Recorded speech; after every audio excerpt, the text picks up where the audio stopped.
welcoming you into another edition of Bandwagon Nerds. Bandwagon Nerds is, of course, brought to you as a part of the Chairshot Radio Network here on the Chairshot.com, where we remind you to always use your head. Make sure you head over to prowrestlingtees.com/chairshot for all of your chairshot swag needs. Folks, we have quite a wonderful show in front of you today, joined by the OG bandwagon. That's right, we've got the man himself, the master of the recording systems, Mr. David Ungar, banished from X forever, the lawyer. Welcome back to the program. 2 weeks in a row, we are rolling. And you're still not Yep. on X. No, You explained it permanently. though. I'm not because I already cut a video explaining it, so I would just direct people to watch that, and I That's what don't I'm want to saying. You waste your. explained it. I did Yeah, explain it. I don't want to waste. you put it out there. Head over to the Attitude of Aggression channel. Check that out. He'll explain Yeah. it to you. Lay it all out in front of you. We have the executive vice president of Wednesday programming, Mr. PC Tunney. How are you today, Mr. Tunney? Wonderful. Great to see you, gentlemen. By the way, I hope everybody enjoyed Unidentified History yesterday. It was a great show, I've been told. Cut up very well. Four Corners will return. Or no, sorry, tomorrow. Tomorrow. Yeah, Tomorrow. Four Corners will return Tuddy, don't next worry. week. I'll let you know my mad scheme. I There haven't are even plans. told Tuddy about it. I got the schedule all flipped out, but yes, we did not record a Four Corners this week. We are returning next week with our Selection Sunday pre-show conversation. Yes, for Tuesday, not Sunday, because that's what I just said. I'm sorry, guys. I fudged up. I fudged up. And the man who is shaking his head at my fudging up, the man who has been celebrating nonstop since the news came across the wire that the Baltimore Ravens are adding to their defense with Max Crosby, the man whose team gave up 2 first-round draft picks to get said defensive help. He's waving it off because he doesn't care. It's the Ravens' #1 super fan, Reverend Raymond S. Cashington Esquire. It's been a good sports week for me. Zona finished officially too. May Yep. sneak into the one overall. You Okay. may see. I Ravens doing think good shit. I don't think you're getting the #1 overall seed. Sorry, okay, that's Duke's, unless Duke stumbles. Just saying. I think we have a better resume, but I understand. But Duke beat Michigan, and that's what's gonna carry them. If they hold serve through the ACC tournament, they will be the #1 overall seed. Badgers beat I'm Michigan too, and banking. Illinois. They did. A lot of teams have beat Illinois. 7 teams have beat Illinois this year. So, Illinois is one of my favorite metric darling enigmas that is gonna get exposed in around the Sweet 16. I think, and I say this as a fan. They're a very, very good basketball team. If they run into the wrong defensive matchup, they're in a lot of trouble because their defense is what's the word, sus against athletic guards.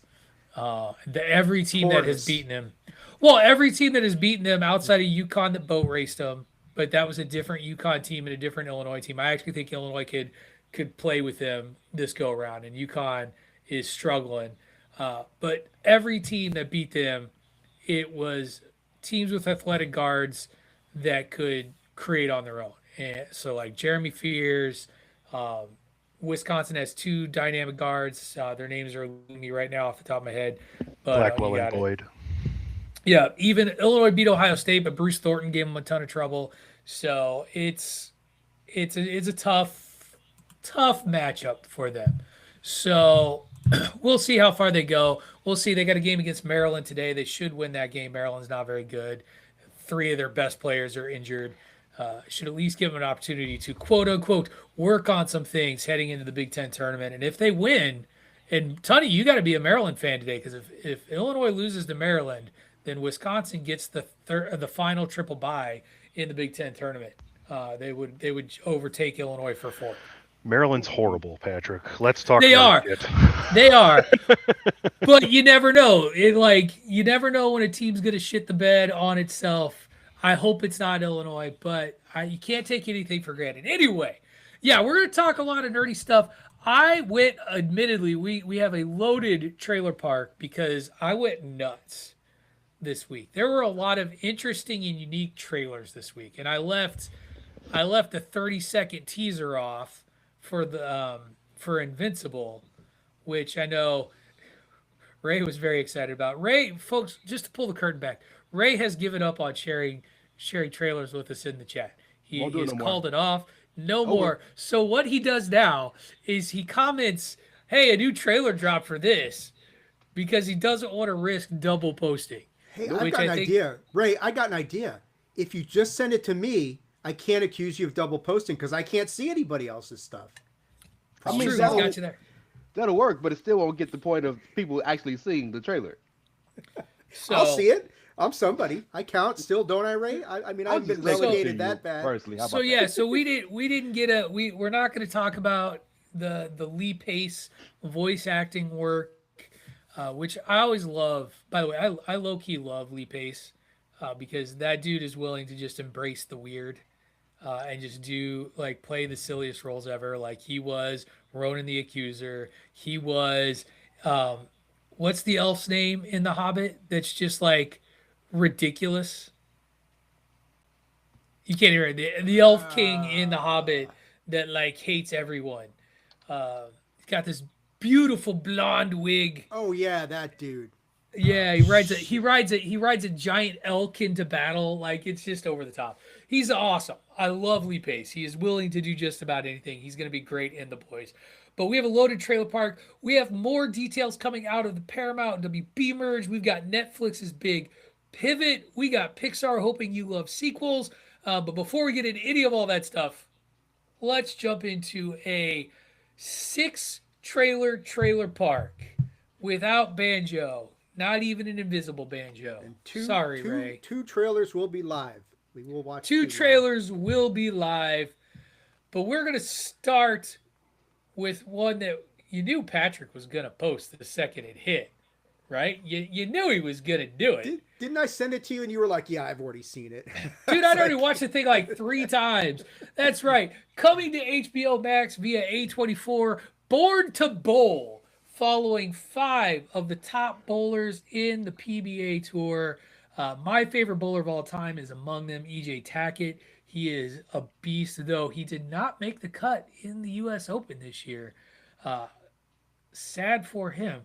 But follows also some of the biggest names, known names among fans outside, or at least people who recognize certain looks, like Kyle Troup. Kyle Troup is known for his big afro that he doesn't actually have anymore. Like it's much smaller. Anthony Simonson, aka Simo, who is in the U.S. Open, and then Jason Belmonte, who is the top two-handed bowler in the world. Although he is kind of his peak was about 5 to 6 years ago. Right now it's currently EJ Tackett's tour, though he's off to a slow start this year. And then a rookie who shall not be named, because I do believe Cam is currently suspended from the PBA due to some unfortunate, what allegedly is some a misunderstanding with authorities, but we'll stay out of that. But this trailer is going to follows their daily lives, like what it is like to be a professional bowler. And I think that we tend to think of professional sports a lot of times in terms of things like the NBA, professional football, Major League Baseball, these like massive organizations that are covering expenses, traveling from place to place. And that's not the life of a lot of non-national professional athletes, where like the PBA is the peak of bowling, but you ain't making Major League Baseball money, right?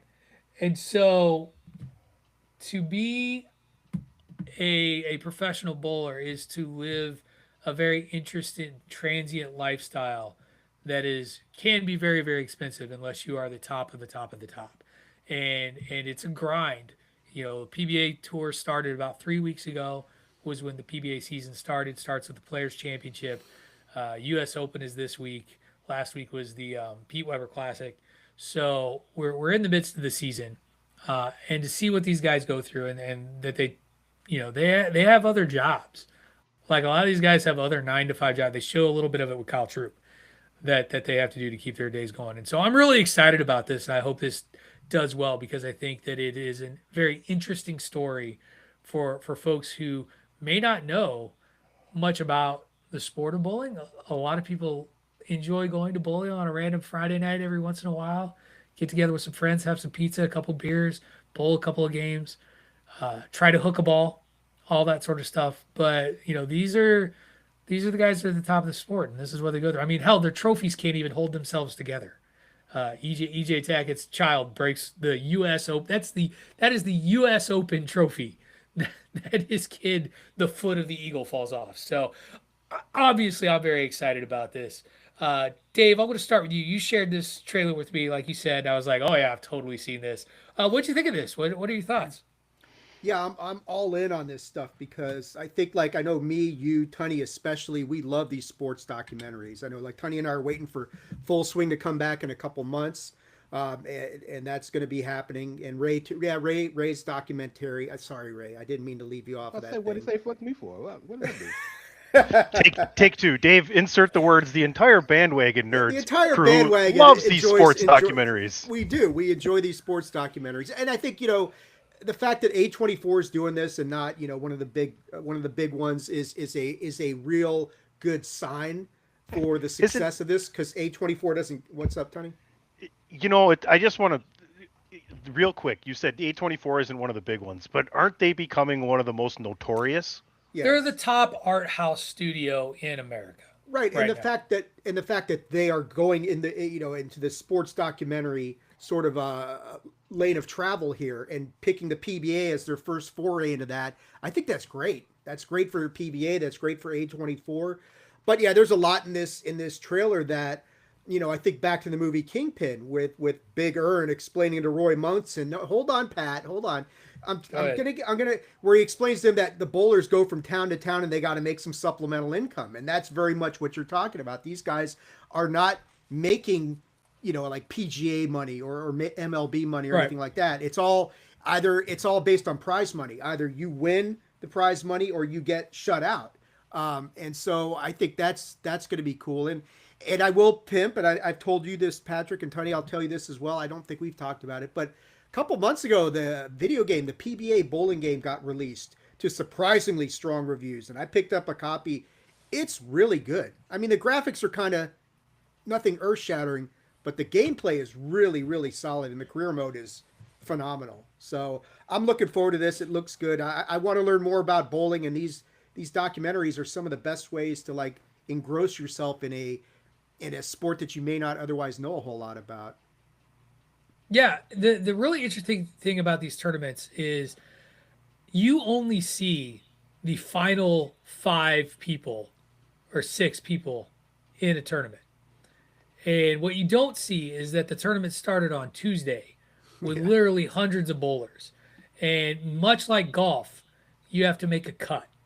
The thing about bowling that's different is there's a cut every round. So it goes down fast. And so one bad round and you can be going home. And the guys at the top are so incredibly consistent. Ray, I'm going to head over to you next. Your thoughts on the Born to Bowl? So you guys might have seen me doing my accurate, perfect depiction of Jason Belmonte's bowl. That's basically what he does. I enjoy me some good bowling. My grandmother was a big bowler, so I'm not Patrick where I actually have leagues, but I do enjoy watching bowling, talking about bowling, the whole thing. I did not know that they didn't get paid. That is the first I've heard that. So that is of massive interest to me. But this reminds me a lot of the race for the show, race for the face, race for the place, race for the case of the state, whatever, for F1 and Tunny and Dave's favorite show, whatever it is with the PGA Full in your swing. house. Yeah, that shit. This reminds me of that version of that because, and pardon the wrestling pun, Patrick, Total Divas. These are shows that show the periphery of the actual sport or entity and gives you an in amongst some of the more compelling people. That is the very first kind of step that non-fans will take into that foray of the sport. And that is, I think, in this day and age, the easiest way to garner new fans. Because a lot of people, especially when it comes to a lot of these sports that are obscure or aren't getting the pub that are like they're not on every Sunday like football, or they don't have the big contracts like basketball does. We care about personalities. We care about people. And the people you mentioned, Patrick, and you watch this trailer, you'll instantly kind of be like, okay, something's up with that dude. Let me see what's up. Before I got the dreads, I used to pick my shit out. Let me see what my boy, what the Bob Ross of bowling talking about. Like those are interesting Kyle things, and Tripp, yep. That gets you into the sport. So I think this is genius. The fact that it's with A24 is even better. Is this on Apple TV Plus? Because it feels like an Apple TV Plus show. It's gonna be on HBO, HBO Max, Even better, bigger. soon to be Paramount Plus, but we'll get to that later. Yuck. Nope. Going to be owned by Paramount, but still going to be HBO. Paramount Plus is going to turn into HBO Max. We'll see. They already said that's what they're doing. It's going to be We'll HBO talk to Plus. They said that Netflix bought the company. Don't believe shit. So I really Anyway, like that is a bowling later too. conversation. I am also a bowler like Patrick, although I haven't played in leagues for a very, very long time. My only like drawback to being in bowling leagues is they start in September and end in like April or May, and if you do it every week, it's a really fucking long season. But it's you can build a lot of camaraderie. You can get really good. These guys are so fucking good though. That's the crazy thing about it. Like, you go out and golf, or you go out and bowl, or you go out and play tennis, or you go out and shoot some hoops or something, and you think you're decent, and then you get around a professional in any type of sport, and you see the difference between some amateur that's a really good amateur, like I'm a really good amateur golfer, but then I play on a pro course with steep pin placements and different shit like that, and I'm not even close to anybody, the worst player on the worst tour, right? So Right. but like you guys touched on, these are life stories is what you're getting here. You're not really getting your half of it is part of what it's like to be on the PBA. The other half of it is the lives these guys live, and that's pretty much the most interesting thing that they've done with these sports documentaries. You get to see what it's like. The guy's carrying a fucking fridge around with him because he doesn't want to eat casino food for 2 months, for crying out loud. Right. Thank you That's guys a for that leaving me. guy's a Thank you guys for leaving me that part of the trailer, by the way. that guy's a tour rep. He's a brand rep for I want to say Storm So Bowling Company we would play nationals for a large part of my over Vegas. softball career Oh every no. year. We never not out. I wouldn't go play softball in Vegas because I wouldn't play softball. I'd be in the casino. But um, those tournaments were more than just 2 days, or you'd be there for more than 2 days. And Right. I would make sure that whatever hotel room I was staying with, we'd probably you'd usually have two to a room when you're traveling, but it had to have a fridge. Because the first thing I did was I was going to the grocery store because I'm not going to eat just shit food all the time when I'm trying to actually perform, right? So that made a lot of sense to me. And these guys are athletes, man. This looks fun. I was super happy for Patrick to see this, and I can't wait to hear his thoughts in what you watch and once this comes out. Yeah, I'm looking forward to watching it too. And Ray, I just want to circle back on one thing. I think that there is an idea or a hope that this generates some interest in the sport of bowling, For sure. because most like bowling starts for a lot of people in leagues.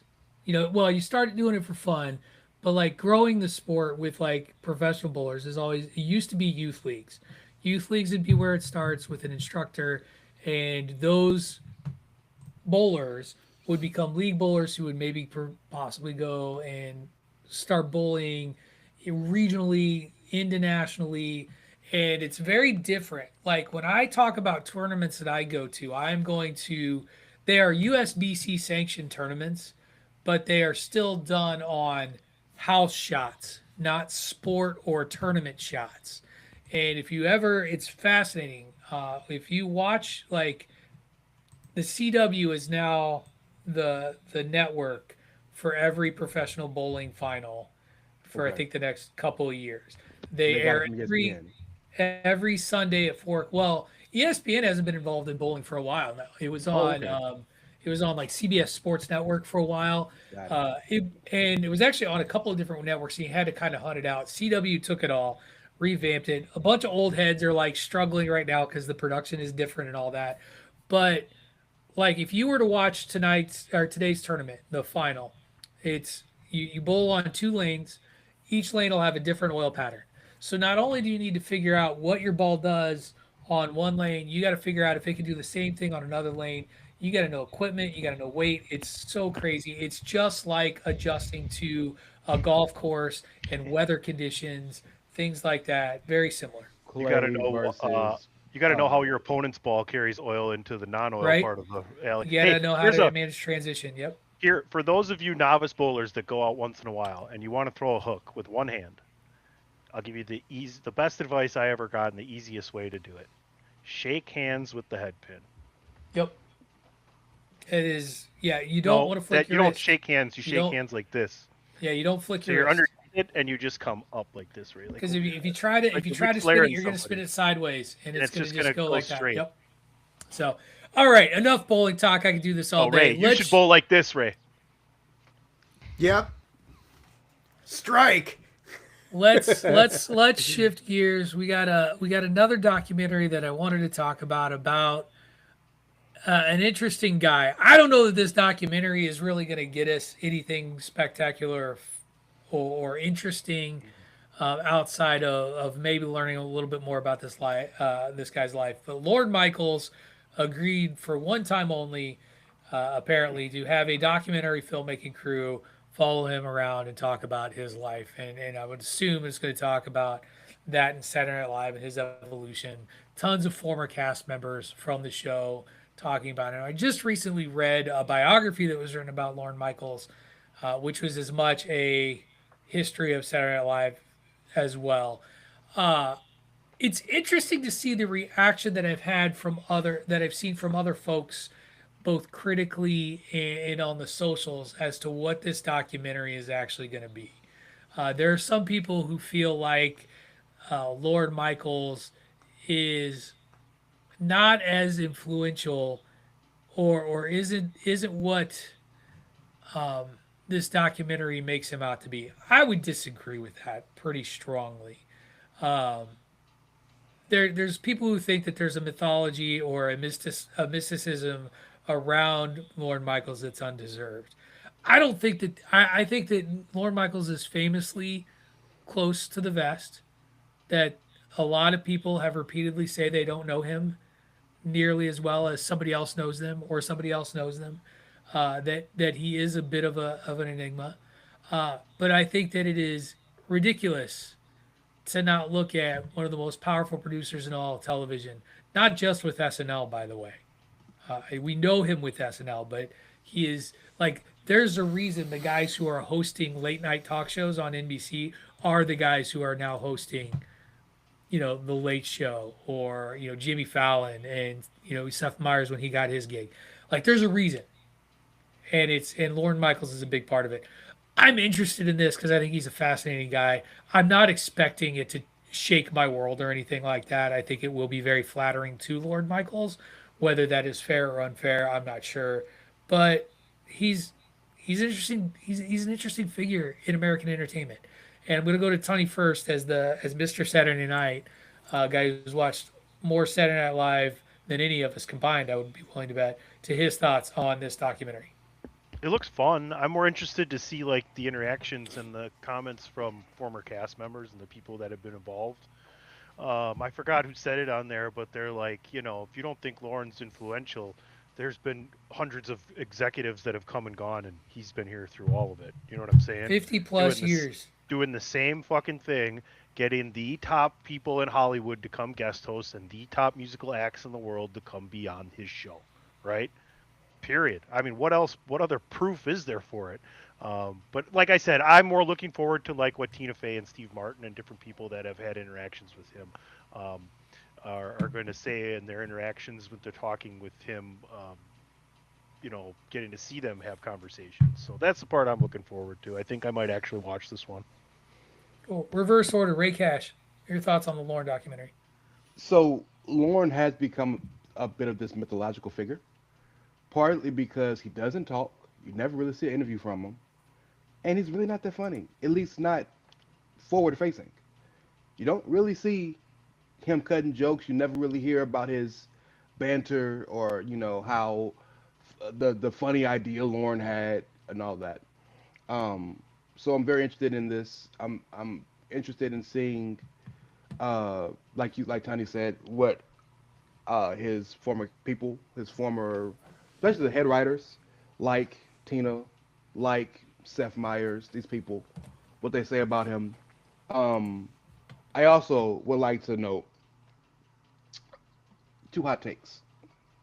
Hot take number one: Lorne Michaels is one of the 10 most influential people in the history and important people in the history of television. Second hot take: Lorne Michaels is the most singular most important figure in the history of comedy. Maybe and no. But that's just Important, my opinion. That's my sure, opinion. That's not. but I'm not saying we're I'm not. gonna be. I'm wrong. Maybe I'm Gotcha. wrong. We're not talking. Is he funny? Is he this? Lorne Michaels has been, and SNL in general has been the most important place for comedians in the history of comedy ever. There were comedians that would not have become household names without him. Every major comedian in the past 50 years has either had to have or been loosely related to SNL in some form Yeah, or fashion. I would There's say in recent there's years, I would agree with that. I think that there is an argument for Ed Sullivan. I think there's an argument for Johnny Carson in the roles that they had in comedy prior to Saturday Night Live, to Ray's regardless of whether point you thought it though. was Like, stuffy or not. what are we coming on 60 years here soon? And For Yeah, and the we just difference celebrated 50 years. Yeah. and the difference, Patrick, in Johnny Carson, respect to Carson and Sullivan, I don't mean no disrespect, is I'm not just talking about Carson was big on getting these guys seen and getting their comedy careers going. Lauren doesn't just get your comedy career going. He makes you a superstar in movies. He can. Will Yep. Ferrell, Eddie Murphy, all these people that that have become the top of the top of the top we think of or we know of, Belushi and Dan Aykroyd and all these people, it's from SNL and their stuff is um, produced by Lauren and Adam Sandler. He is a producer in every Half Madison production because it came from his shit. So I just think I know that's a hot take because we think of most important comedian and we think of a guy that's actually doing a comedy, but somebody got to pull the strings. I just want to say quick before you go, Dave, that there's someone else out there right now that in especially more towards the stand-up side, and one of his people that he found and blew up into big is on Saturday Night Live and Cam Patterson, and that's Tony Hinchcliffe and Kill Tony. Like they're out there making comedians careers right now. And if you're not watching that show, you should be. So You're just to right, and if you assimilate that really too. want to play 6 Degrees of Separation, Hinchcliffe has a connection to SNL too. All right, Dave, jump in here. Yeah, I'm going to be quick because I can't add anything that Tunney and Ray, who are bigger SNL fans than I am. I think, obviously Lauren's impact on the industry is immeasurable, that sort of thing. But and I'm glad he's doing one of these so that people will talk, that sort of thing, and that people can hear his perspectives and his takes on things. You can even see in the trailer, he's stealing Ted Danson's food and shit like that. So that's kind of fun. But I don't know if it's something I'm going to run out of my way to watch. I understand why people will be very interested in it. Guys like, like especially Ray and Tunney, who are such big SNL fans. But I mean, I do agree with what Ray says about, he's Lauren's at least top three as far as influential places for people to, comics to go to get to the next level. So yeah, that's all I really have to add about it. Yeah, I think it'll be an interesting documentary. Like I said, I don't know if it's going to teach us anything new. I think the interviews will be where it's at with this one. Let's move on to some actual fiction out there. And we're going to start with I'm going to read you the worst description for a trailer I've ever seen from our good friends at IMDb. And it is their description of Mike and Nick and Nick and Alice. starring Vince Vaughn, James Marsden, and what is it? Can I just say, Isa Gonzalez. for this trailer and Scary Movie 6, I had to log into YouTube because they were both adult protected, these two trailers. Well, you But are I a didn't- child. You're a child, Tony. But I didn't have to for the boys. Like, are you fucking kidding me here? I don't know what to tell you there. Okay, Here's sorry. the description Wasn't from mad our at good you. friends at. I know, I get you. Here was our description from the friends at IMDb for this trailer. Two friends navigate the dangerous world of organized crime, testing their loyalty and survival skills as they get deeper into the criminal underworld. We leave out the most important detail of this Refrigerator. movie. It is not the refrigerator. Sorry, Dave. Sorry. I was talking to my wife. She never mind. Mrs. Ungar, you are killing my punchline. It involves time travel. It involves Vince Vaughn's character going back in time because he fucks up and accidentally or somehow is the cause of his best buddy James Marsden getting killed. And so he is going back in time to prevent it. But we leave that detail out. Time travel. It's new. We get to watch the trailer opens with Vince Vaughn sending James Marsden to kidnap himself without telling him that that's what he's going to do. And of course, that then throws him off, and then hilarity ensues. This is clearly an action crime comedy. I think it looks a lot of fun. I don't know if it's a run out into the theaters and catch it sort of thing, but James Marsden playing both a self-assured like hitman, yet also at the same time being like, oh shit, I'm gonna die if this goes sideways, and this is like their one chance to like get it right, is interesting to me. Ray, you haven't gone first yet. Is it interesting to you? It's very interesting. So I had seen this pop up a bunch, and I just hadn't watched the trailer. And I like everybody in it. I like James Marsden, love Vince Vaughn, but it just did not. When you got a name like Mike and Dave and Tunny and Peter, whatever the shit is, I was like, I ain't watching this shit. So when I saw the trailer in your shit, and so by the way, the very first 30 seconds of the chloroform conversation popped me pretty hard. That's pretty funny. That was pretty funny. Yeah, that was pretty funny to me. And then when he opened the door, I was like, what in the blue fuck? So yes, they got me. They buried the lead. And honestly, Patrick, I disagree with you. I think that's smart. Because you give away the whole game. That IMDb didn't describe the movie accurately. I think it's smart. I mean, think the if you do trailer, that, the trailer is bury what's the supposed to lead. describe it. But, For sure. but you're watching the trailer. You're not going to IMDb to look up the movie first, I would assume. No, right. But what I'm Like, saying is any form of written type Sure, of maybe. thing should not give that away. That's the whole hook for the movie. Dave, did it hook you? Yes and no. I think anything involving time travel. I love that concept and kind of movies dealing with that and seeing, okay, how are they going to mess with the whole concept here, and what is the hook, like you're saying, about time travel in this one. Yeah, I'm not sure about this one. It looks kind of interesting. I like the cast.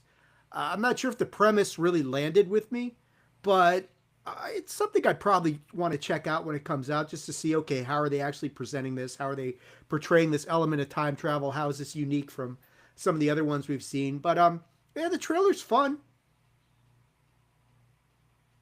Go ahead, Tony. No, it's a fun. It's got two huge stars, right? Who's the female lead in this as well? I can't remember who was in that. I'm gonna pronounce her name wrong. What's that? I don't know. I just said I like her.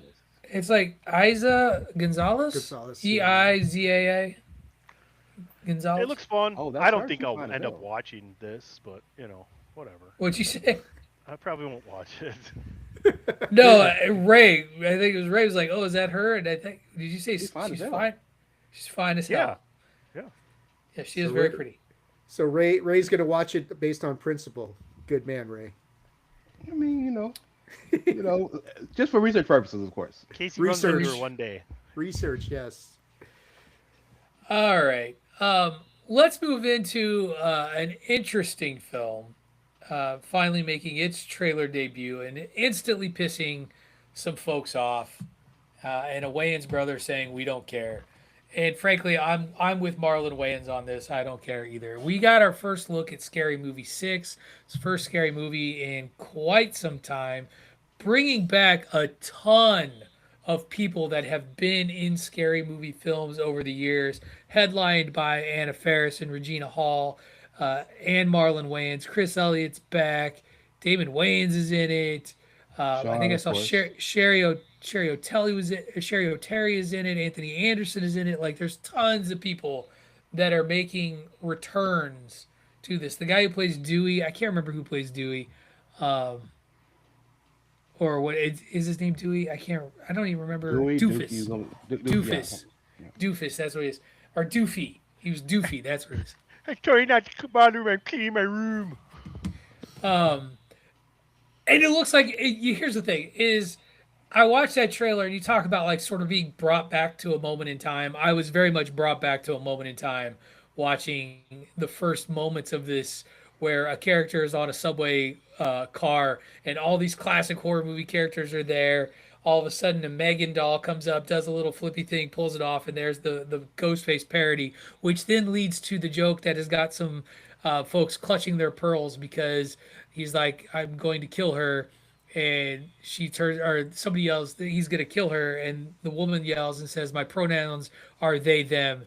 And then people got all mad, like, "Why are you making fun of pronouns?" And Marlon Wayans was like, "Fuck off! I'm making fun of pronouns." Basically, like, and here's the thing: is in the context of that joke and what they were doing, laughed my ass off. Just like I laughed my ass off when Sydney or not Sydney, Cindy and Regina Hall's character they meet back up for the first time, and Cindy's like, "I'm a Republican now. I'm supposed to be racist," but then they still hug. Like that's funny. I'm sorry, it's funny.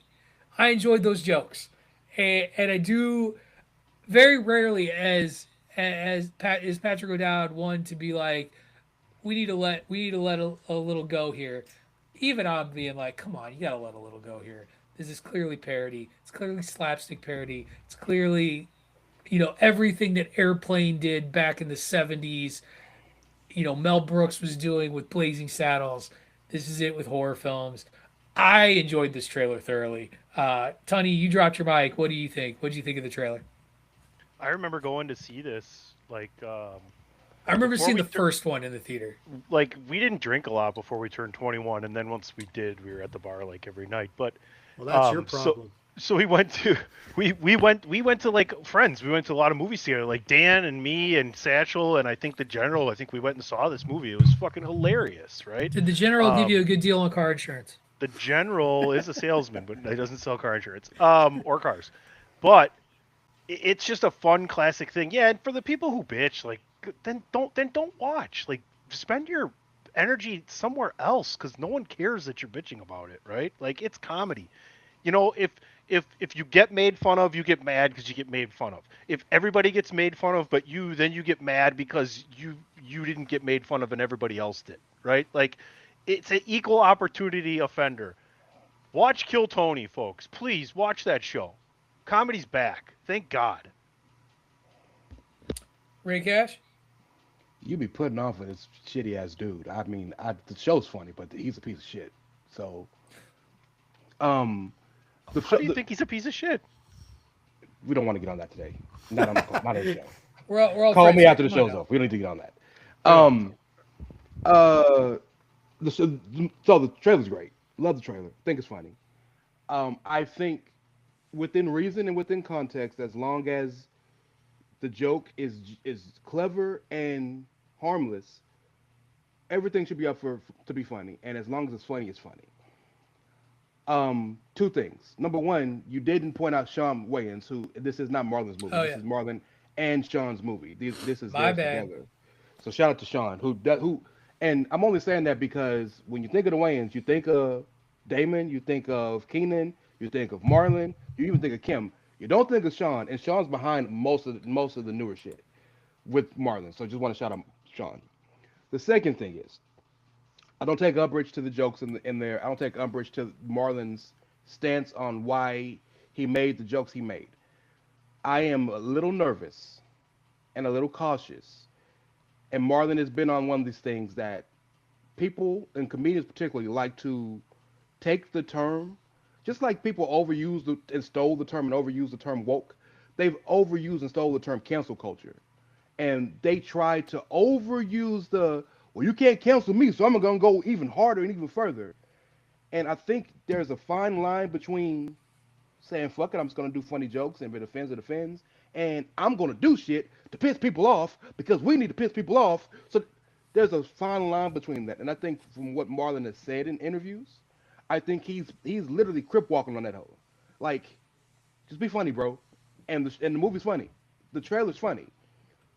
But you don't turn into the asshole just because everybody else is bit like let the people who are assholes be assholes and you be the funny dude because you're funny. I'm a little uncomfortable with how much he's playing with that line. It's fair. Dave, what say you? My biggest complaint is that the trailer's only half gay. I mean, why only half gay? So that.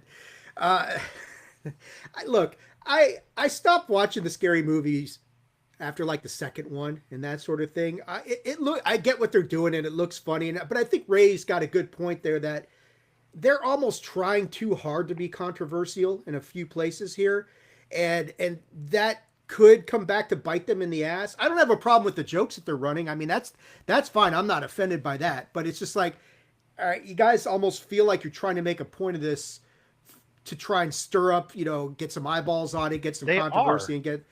Yeah, And but that's The end of the whack to be trailer funny. literally says we're going to cross every line. I understand that, but it just doesn't feel natural. It just feels like we're trying too hard to make this movie something that it really shouldn't be. It should just be in the lineage of the other stuff. But again, I haven't seen the last I three. didn't see that in the footage though. I didn't see that in what we got in the trailer. I didn't feel that. And I guess maybe I did. And that, I think it's still funny. Yeah, That's the difference. I'm with Ray on Okay. this one. I think, yeah, but that's the fine. difference. I mean, we A can lot be of in the different people who places. have done that haven't been funny. You Right. got to be funny first. None of this other shit matters if you're not funny. Sure. And it's funny, which is why Blazing Saddles is funny, which is why it gets away with the shit it does in the movie. There's a it's scale, funny. right? There's a There's scale. a scale. There's a scale, right? like But hot to- women, But to what crazy hot Dave, scale. well, to what look, Dave is saying off of what I was saying is How I Met Your you're Mother. you're playing it too much when you're forcefully, purposefully trying to do this shit to make a point instead of saying I'm gonna be funny and the point will be made in the funny. well, like Blazing Okay. Saddles is tough because, as Patrick and I have said many times, the racism in Blazing Saddles is satirical. So they're not doing it to be racist. It's all satire. Well, the same here. I don't think they're doing it to be. Marlon's kid is trans. I don't think Marlon's trying to be Right. and anyone is trying to make anything about the LGBTQ community, but he is trying to make a point that people make too much of words or this and that, and that's fair. That's cool. Sure. I don't need you to sit here and give me a TED talk. I want to laugh. And I think that's where the interview pieces maybe are hurting in Agreed. this Agreed. respect. Because again, I don't feel like if I watching the trailer sans everything else, did not get that impression at all. Sure. So all right, let's move on. We got 2 more trailers to go, and we're already almost an hour into this show. This is all my fault. As Tony said, 16 minutes of trailer. Poor guy had to take he had to eat more than his eggs to watch all the trailers this morning at the dining Well, room. I Three mean, cups of coffee. Patrick, you picked the worst day, the worst show of the year to have these many trailers. We lost an entire hour today. I picked a hell of a day. We're gonna add survive, 6 though. trailers. We're gonna survive We did. just for you, for our fearless leader, All right. Patrick O'Dowd. So for those of you that are listening live or watching live, we're going to show. We got 2 more trailers to go. Big comic book ones. One's a show that we've been covering since the show started on Amazon forever ago. So, and I'm looking forward to hearing people's thoughts on that. The other is the next DC show. That's right. We got a trailer for The Boys this week. Final season of The Boys, and we got a trailer for Lanterns. And so, Dave, you said you got these queued up. Let us start with The Boys. Those of you that are listening, sorry you don't get it live. You're going to have to look it up on YouTube if you want to see pictures. So, Dave, I hand it to you.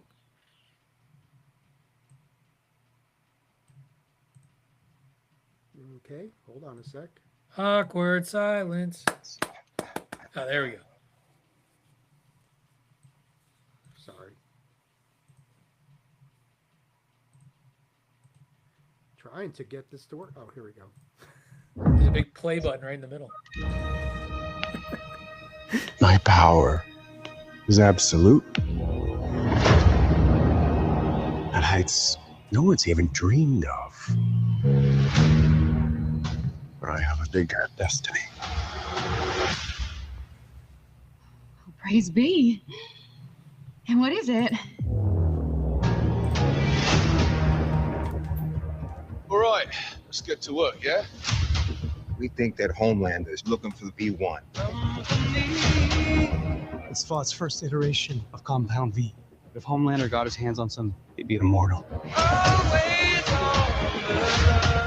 We need to run while we can, however we can.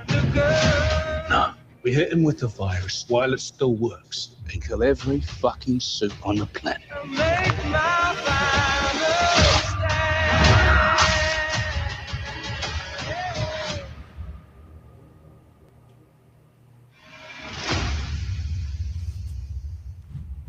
I need you, Father.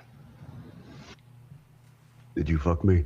What? Is this some kind of incest thing? No. Then what the fuck is this? We need to prepare America for my ascension. You one of us now? Well, if you can't beat him, join him. Then fucking beat him.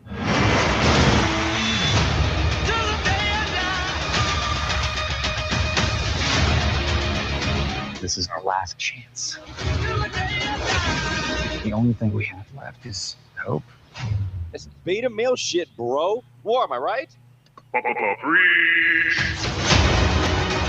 Those who seek to destroy me, the non-believers and backstabbers. I offer oblivion.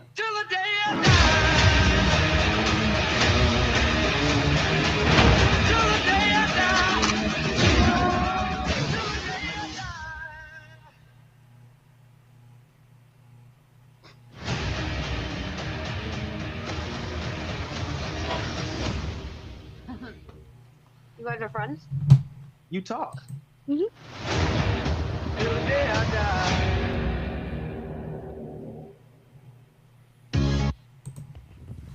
So there you have it. April 8th, we get our final season of The Boys debuting, premiering. Homelander going for immortality and complete global rule.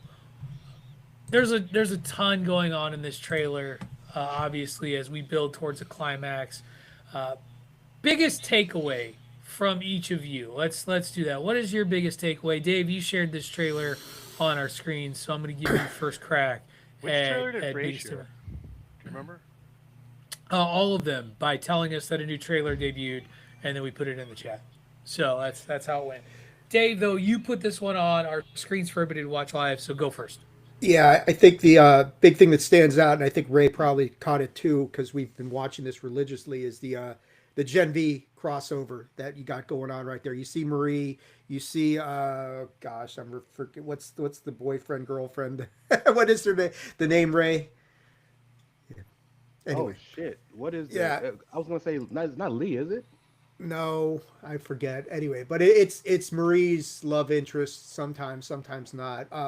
But I think that sort of thing, and how Marie's being kind of regarded as the one thing that can neutralize Homelander, as Homelander searches for the first iteration, I guess, of Compound V, which is going to turn the tables, and that's a big thing I took away. That and Butcher looks like his powers have amped up considerably for this season. Jordan Lee. Jordan Lee. You kind of had Lee right? I knew he was in there somewhere. Yeah, right. But those are the big things I took away. Looks like it's going to be a great season, great final season, good sprint to the finish sort of situation. So I'm definitely looking forward to this last season. Tony. I'm like, I don't know. We're gonna watch it. I'm kind of down on The Boys. Really?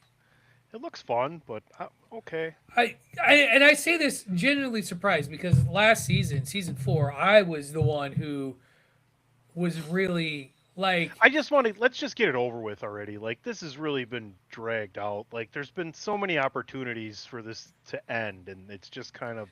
Anyway, it's this fine. It's good. I'm being really this picky, and I'm this usually this not sounds like like that. me talking about Invincible. I'm Like not. Yeah, this and I is can't like- wait.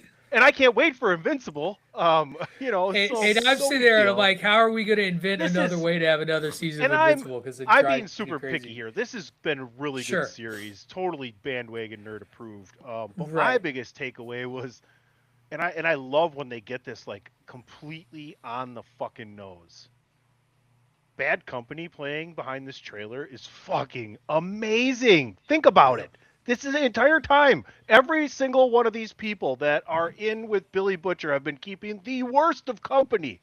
And this is one of the most iconic songs ever. Who's in that band? Mick Ralphs, Kirk, Boz Burrell. I can't remember the other guy, but anyway, just go look it up. They got a bunch of great songs. Maybe one of the greatest. Robert Palmer. I mean, maybe you've heard of him. Was he in there at some point? Bad Company. Bad Company? Really? Not the Yes. original. Yes. No. Wasn't he Pat? Wasn't Robert Paul Palmer the Rogers, original? Mick Ralphs, Boz Burrell, and who was the drummer? Simon something. I That thought was it the was original four. I thought it was Paul Diamond and Pat Tanaka that were in Bad Company. I know those guys. Yeah, that's what Google's Anyway, for. anyway. Great The Cash, boys, your takeaways. The boys will be fun. What I would be really worried about is when young Dodge Locke shows up with the fire key to set fire to everything. Is this and then- another? Oh, Is sorry, this another wrong show. series that we've covered from? Have we covered every season of this one? Yeah. Yep, we've been here since season 1. Okay, we got to come up with a list of the series that we've covered while we've been here. Oh, you're right, Tony. It is Paul Rogers. He was the original. The Witcher. I know The Witcher. We did The Witcher Lock and season Key, 1 too, if you really want Lock to and get depressed Key. about it. Yeah. Um, This sounds like my time in the golf Mandalorian. simulator yesterday. You know, right when you get there, the Mandalorian. thing shuts off and resets. Just what you want to do when you're about Ray, to golf. Get all Ray, pissed give off. your thoughts on Lock and Key. This is a 2-hour show. Lock and Key. Oh, Shout out to sorry, Cristobal. The Boys. Shout out to Cristobal. Flash Gordon. I can give you a character analysis of 45 hours on Flash Gordon. I've seen it so many times. I think Ray's got his doctorate on that, didn't you? That's how he got into that's Reverend my school. thesis. That's my his thesis. Reverend thesis. We go to the Um, Church of Gordon here. My takeaway is kind of inverse and similar to what Dave said. It is how little the Gen V people are involved in the trailer. That's interesting to me. Very interesting to me. As big a deal was made that they would be involved in this final season, and the whole purpose of the whole Gen V happening was to involve them because Marie is supposed to be the antithesis of Homelander. And most importantly is there's got to be an end game and a reason for why this shit is happening and why Homelander is doing the shit he's doing.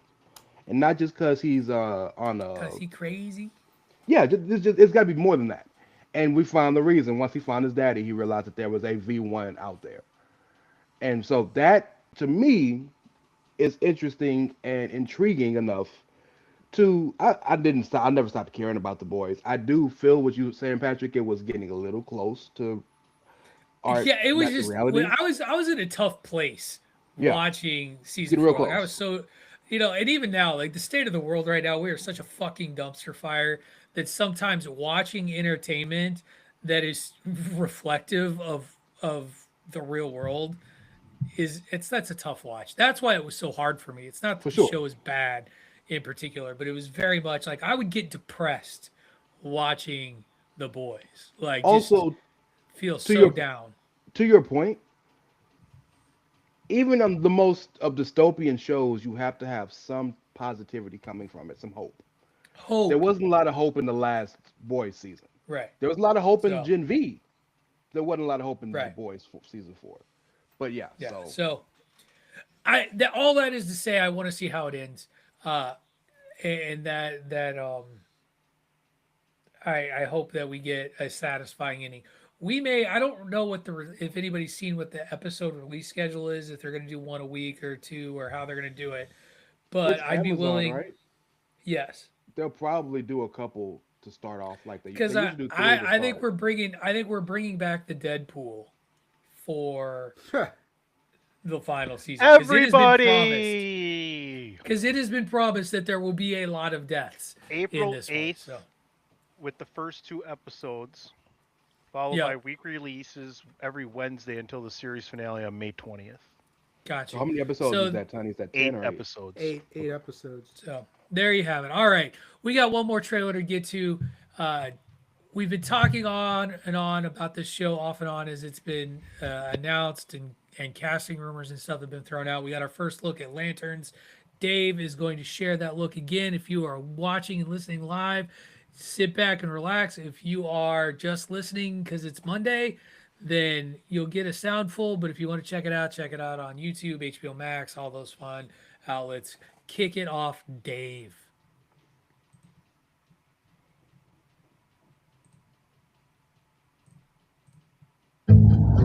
With all due respect, we've been training for what, 2 months? And I haven't even worn the ring yet. Don't get hung up on the jewelry, Junior. You're just a fucking substitute teacher. You're not ready to get up in front of the class until the ring says you are. All right.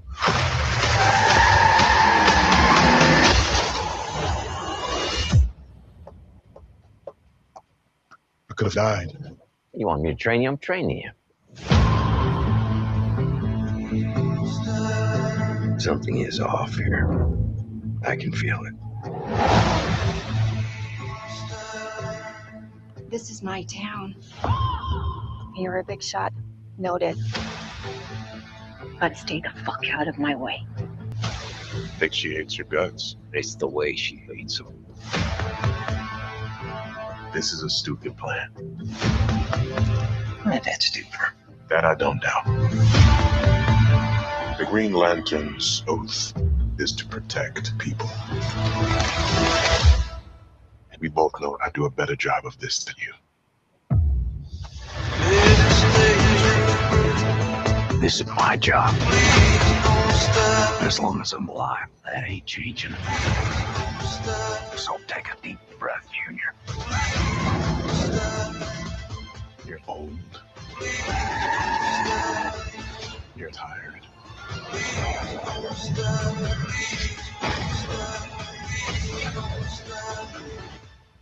Your time is up.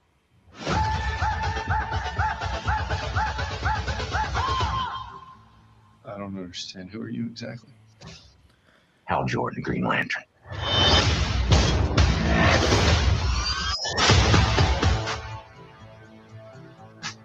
Have you ever talked with the other Lanterns?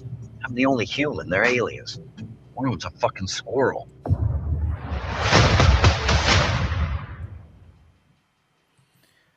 All right. So the first thing I think everybody talked about was the distinct lack of Green Lantern powers that were shown throughout this trailer, which I actually love and appreciate. Ray was talking earlier about Save It. This is Save It culture right here. We get to see Hal Jordan fly a little bit. We get to see glimpses of the lantern, the uniform, the ring itself. You got, Jonathan Stewart. It's such an interesting, this is about the dynamic between these two characters. That's what HBO wanted us to see first. Hal Jordan's role versus Jonathan Stewart as the mentee and the mentor. You've got a bitter, worn down by life, grizzled, it's basically like Clint Eastwood in The Unforgiven. Hal Jordan. And then you've got Jonathan Stewart, who is like, you shouldn't be doing this job anymore. Train me so I can take over. And there's a reluctance there. Get off my damn lawn. Tunney wants you to get off his damn lawn, doing his best Clint Eastwood. This trailer was very satisfactory for me in the sense of they're making it very clear this is about these two guys. Also, and we get confirmation that there is indeed a Squirrel Green Lantern out there. Very important to note. Dave's happy with this. Ray, are you happy about this news? Is it my time to go, or are we talking about the That's what I'm asking. Ray, are you happy? Yeah, talk about the trailer, man. I have concerns. It's DC. It's DC, and Ray has concerns. There you go. So, I like the trailer because The dynamic of Hal and John is fantastic. I think Kyle Chandler and Aaron Pierre are going to be fantastic versions of this. And many have posited that this is not so much it's a buddy cop, True Detective, but it also is the entrance in the beginning of Kyle Chandler, I'm not Charles, Hal Jordan becoming Parallax, which could be fun to see. Put that to the side. That's a lot of fantasy booking. My concerns with this is as simple as that. As simple as this. I am massively, and I'm not trying to be funny with the Ray hates DC shit, but just in all seriousness, I'm very annoyed with the continued DCification of everything superhero on that world. The Green Lanterns are space cops, and there is nothing space cop about this. And I'm fine with waiting till we get to that point. But I think sometimes they feel like, well, we have to be so the antithesis of everything else. So we have to be the antithesis of Marvel, which is fun and lively and this, or we got to be the antithesis of Image Comics, which is the boys and Invincible and loud and in your face and flashy and bright. Dog, you don't have everything doesn't have to be fucking Batman. This is Batman if they were in the goddamn desert, but there's fucking space cops. And so I'm not gonna be one of those marks that got a problem because he doesn't glow. Fuck that. I don't give a fuck. But I got a problem with them having a suit. I gotta put the suit on? No. The suit was always materialized by the heart light construct. That I got a problem with. I don't need him to glow. I don't give a fuck about that. Yeah, glowing in space makes sense. Because hey, I can't breathe. I'm kind of human. Go, cool. I don't need him to glow when he's flying. That's for the birds. But it's gonna be good because I trust the people involved. I don't think there's anybody that's ever watched True Detective or known about True Detective that doesn't think that that's gonna be a great concept. I even think there's a possibility that old girl might be Carol, Star Sapphire. You never know. Anything's possible, right? There's always a reason people are involved. But everything don't gotta be fucking gritty, dog. Everything does not have to be. Get off my lawn. You did the Clint Eastwood, right, Tony? Everything don't gotta always be that just because it's DC, dog. Like some of the best stuff that DC has done recently has been the shit that's been kind of fun. And the lanterns are fucking fun. Take down them wind chimes. There you go. And he meant that shit from the soul. So I'm just I'm concerned by that, and I want. It sounds a little more than concerned, Ray. Not gonna lie, bro. You sound more than a little concerned. Ray, I think this is more like. And I like the idea, but I'm concerned. I think this is more like what Dave and I just experienced with A Night of the Seven Kingdoms, where the first season is setting up where they're going. Because I'm looking at the casting. And Guy Gardner, Nathan Fillion's character, is in this series at some point. So at some point they mentioned, have you communicated with them? So they're gonna maybe it's the last episode that sets up next season, right? They finally communicate with another Lantern. But if it's just about the training, I'm okay with that because we also get introduced to Sinestro in the first season. So like there is a bigger scale than just Texas. This comes out in August, by the way, so I don't know. I would love to cover this if we have nothing else going on. I'll just put the experts about to speak on this, so I defer to him. But I do have another question. I'm not trying to match comics with TV because there's always variances. But in the very trailer, Hal mentions that he's the only human, Green Lantern. In the very trailer, Hal mentions that he got to do something, which is why he's training John Stewart. So where the fuck Guy Gardner come from? Dave, where did hell did Guy Gardner come from? Well, look. His mother's two big things I took away from the trailer. One, the Green Lantern. What happened was, yeah, the Green Lantern Corps exists, so that's established right off the bat. So that's where Guy Gardner comes from. You don't have to really do a big leap of logic on that to realize, okay, he's well, human. the Corps. Hal said there's no humans. Well, he hasn't met him yet. Yeah, well, I don't know. I mean, I don't know. Okay, well, all right. Time out. Only have one perspective. Here's the thing, and I gotta say this: to be like, he hasn't met Guy Gardner yet. We literally had a major international event where the Justice Squad showed up and he was throwing green. Yeah, but we don't know when this is. Yeah, we don't know That is fair. when this is. We don't know the timeline. And that is fair. They But- haven't told us where this fits. Right. And maybe that's part of the problem.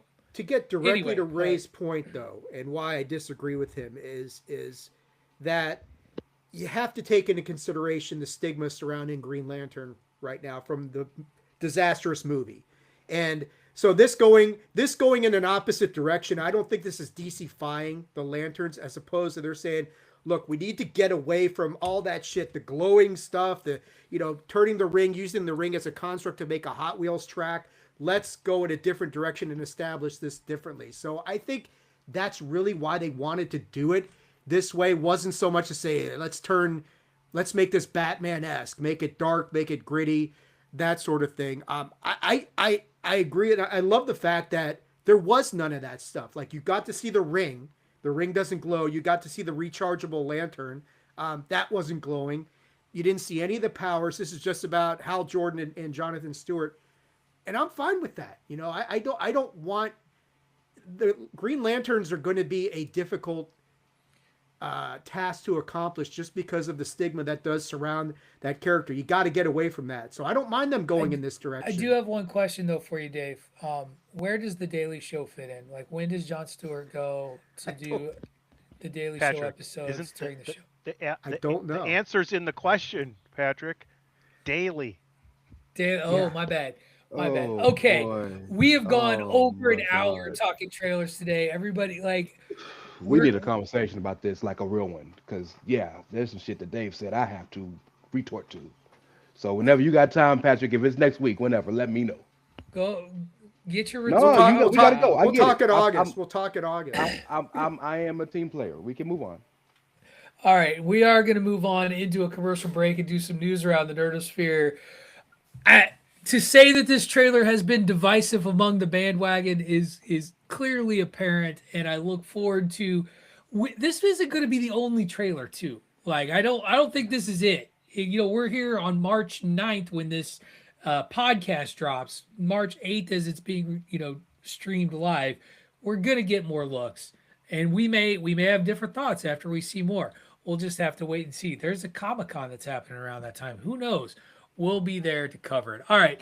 First commercial break. For those of you that are following the stream live, you're just going to get a brief awkward silence amongst all of us. For those that you're listening here on Monday, enjoy these wonderful messages from whatever our streaming overlords decide to give you, as well as our Chairshot Radio commercials.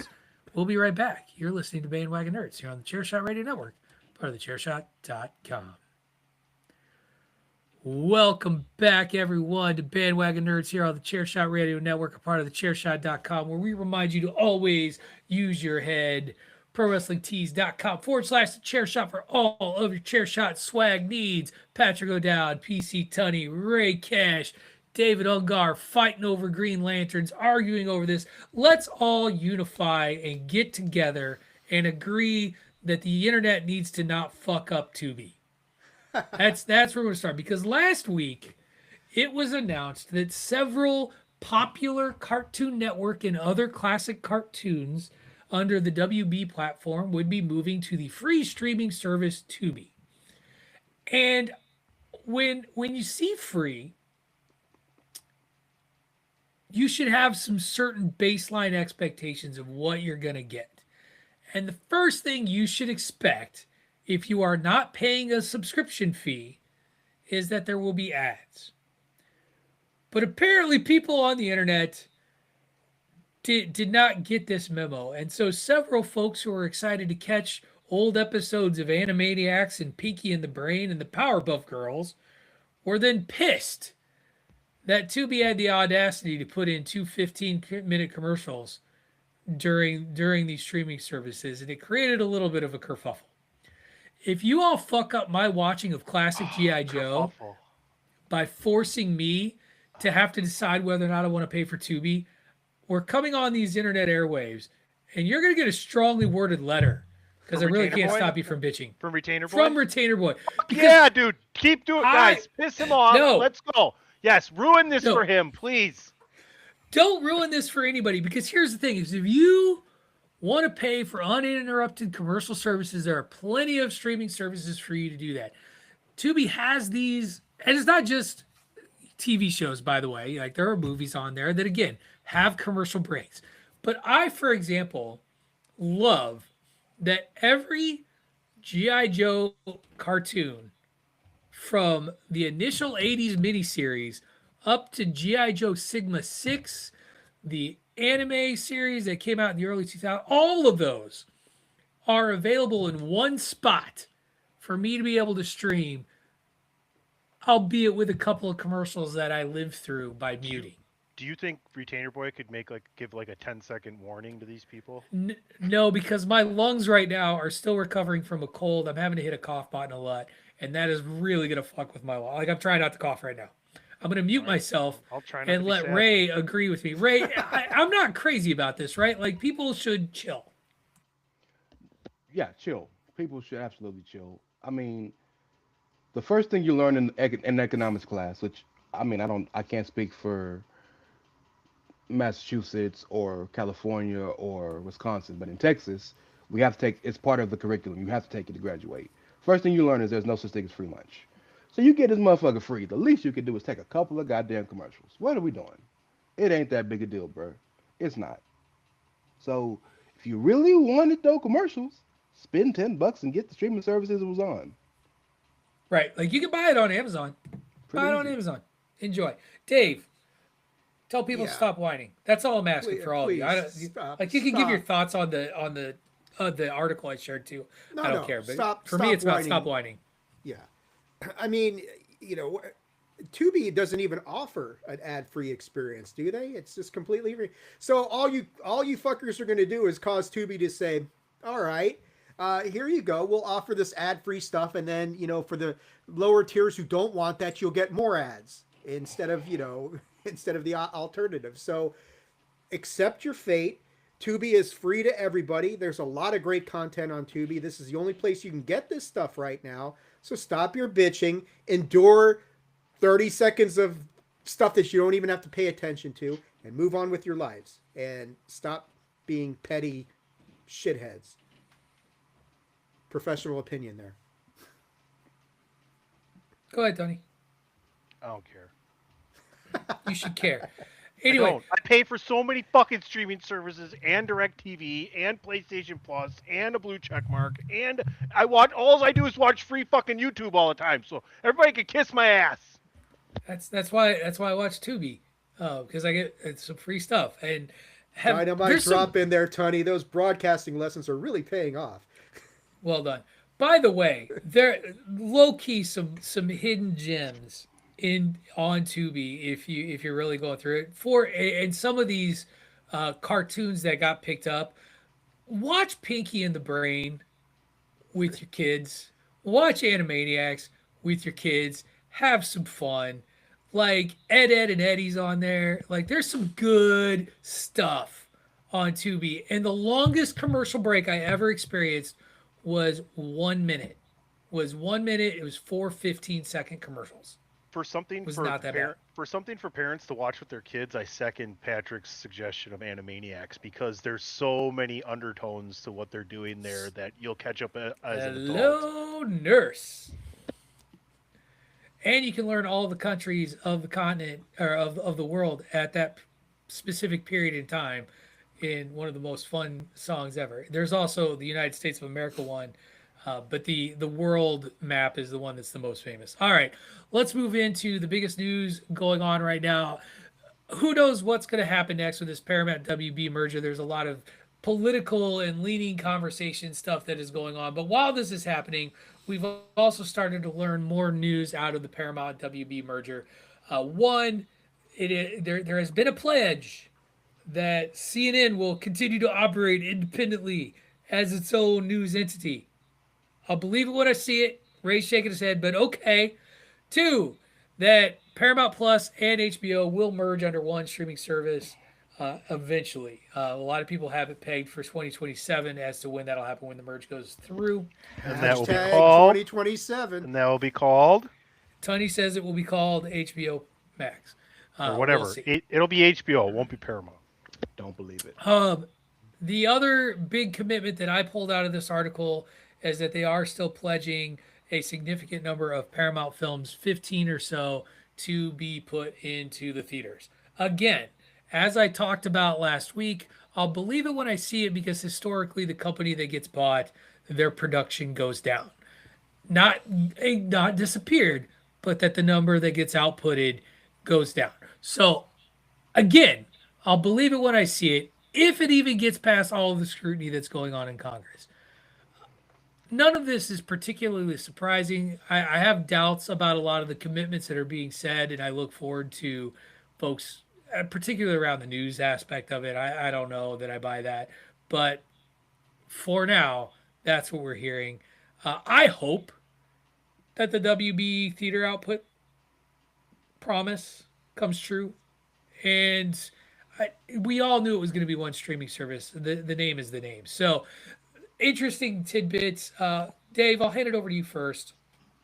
Your thoughts on this interview that our good friend Mr. Ellison gave as he tries to quiet people down. Yeah, quiet the shareholders down who are basically going to him saying, how much should we pay for this shit? And that sort of situation. So I don't think it's going to be called HBO Max. I think when it comes out, it'll be Paramount. You may have an HBO channel on Paramount Max on HBO. Yeah, Paramount Max on HBO or something great. Los Angeles Angels of Anaheim or some shit like that. But I think Paramount spent all this money to put their brand over. They're not going to sit there and say, let's call ourselves HBO. I don't think they're going to do that. I think they're going to have an HBO channel on there. Tony with the 3D effects there. But whatever at this point. I agree with you. I hope that they don't interfere with the Warner Brothers movies, especially the DC stuff that's going on right now. I don't want to see that fucked with.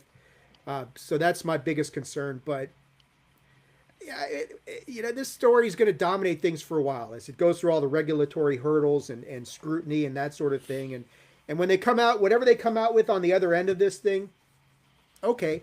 But it'll be, obviously it's going to be one streaming service. It's just a question of what's it going to be called.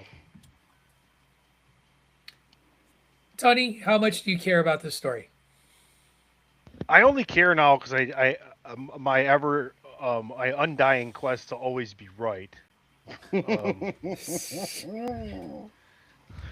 It's okay. It's slightly okay that I have that because I am aware of it. I'm conscious of it. It helps. Still not great, but I do have to say that HBO Max and Paramount Plus to combine into one streaming platform. Paramount says HBO brand will operate with independence. So yeah, whatever. I honestly, the only thing I care about, Dave, what's the only thing I really care about in this deal? That Game of Thrones universe continues to be left to its devices to continue, and why wouldn't they? Because it'd be stupid not to. It's one of the biggest money makers in the world. There's two things we care about: that, and you care about DC. I mean, be honest. You I think happening. Yeah, you can't suppress DC though. Not in a world with Ray. Be quiet. Ray, you're right. You're right. You're right. Ray, how much do you believe Mr. Ellison about time. anything that he says? Because I don't trust the guy. I don't believe his name is Larry Ellison. Ray, you're gonna have to change your handle to DC Haterade after this episode. Oh man, come on! I don't believe nothing that dude says. So, he would be an idiot, and he is, but he would be even a bigger idiot and a $1 billion loser idiot to not let HBO run on its own devices. Merge, but they have to merge on the Paramount because you're killing your brand share. You bought them to bring them in. That would be like saying, "Oh, well, you know what? Hey, I love Disney, but we're gonna change the website to Fox.com." No, you come to fucking Disney, right? Yeah, but how many people are going to HBO's streaming platform as opposed to Paramount Plus's streaming? How many people have no choice anymore? As long as HBO is somewhere in the title, here's what I've learned.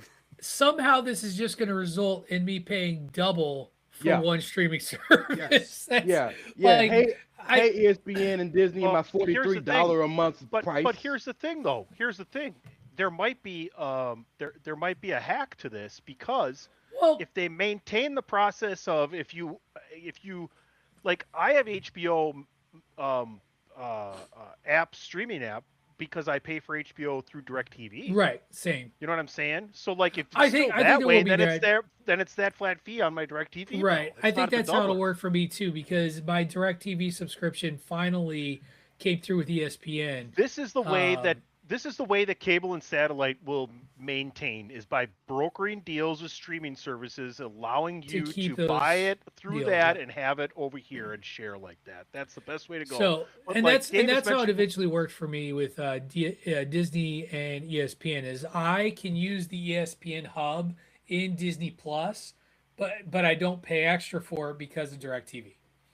You guys also have to check with your service providers for your phone and things of that nature, or any other type Right. of thing you're doing that can end up giving you a free streaming that you're already paying for some way or the other. It's the only way to not spend literally you could probably spend $1,000 on cable and streaming services a month. Very much so. So, as Dave mentioned, this story ain't going anywhere. More and more, it still hasn't even been officially approved by the government.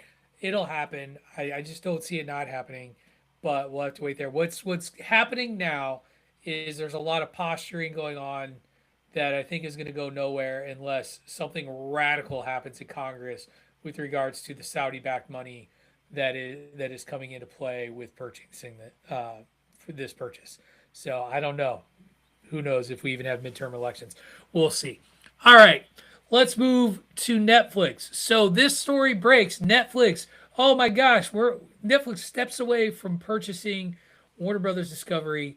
Everybody thinks it's a great decision. Their stocks go up 10%, and then this week it comes out that Netflix has acquired Interpositive, a startup founded by Ben Affleck that makes AI-powered tools for filmmakers. And this seems to be getting a lot of positive traction for Netflix. This isn't something that Netflix is known for doing, by the way. They're known for picking up content. This is the first sort of active next step towards how we make films that Netflix has really participated in and done as an entity, as a company, as an investment. Other companies have done this too. Like Disney is doing something very similar right now. Like Disney, they purchased their own AI tool that they're encouraging their company to use. This seems to be Netflix's pickup to make some major purchases in the films that they're making moving forward.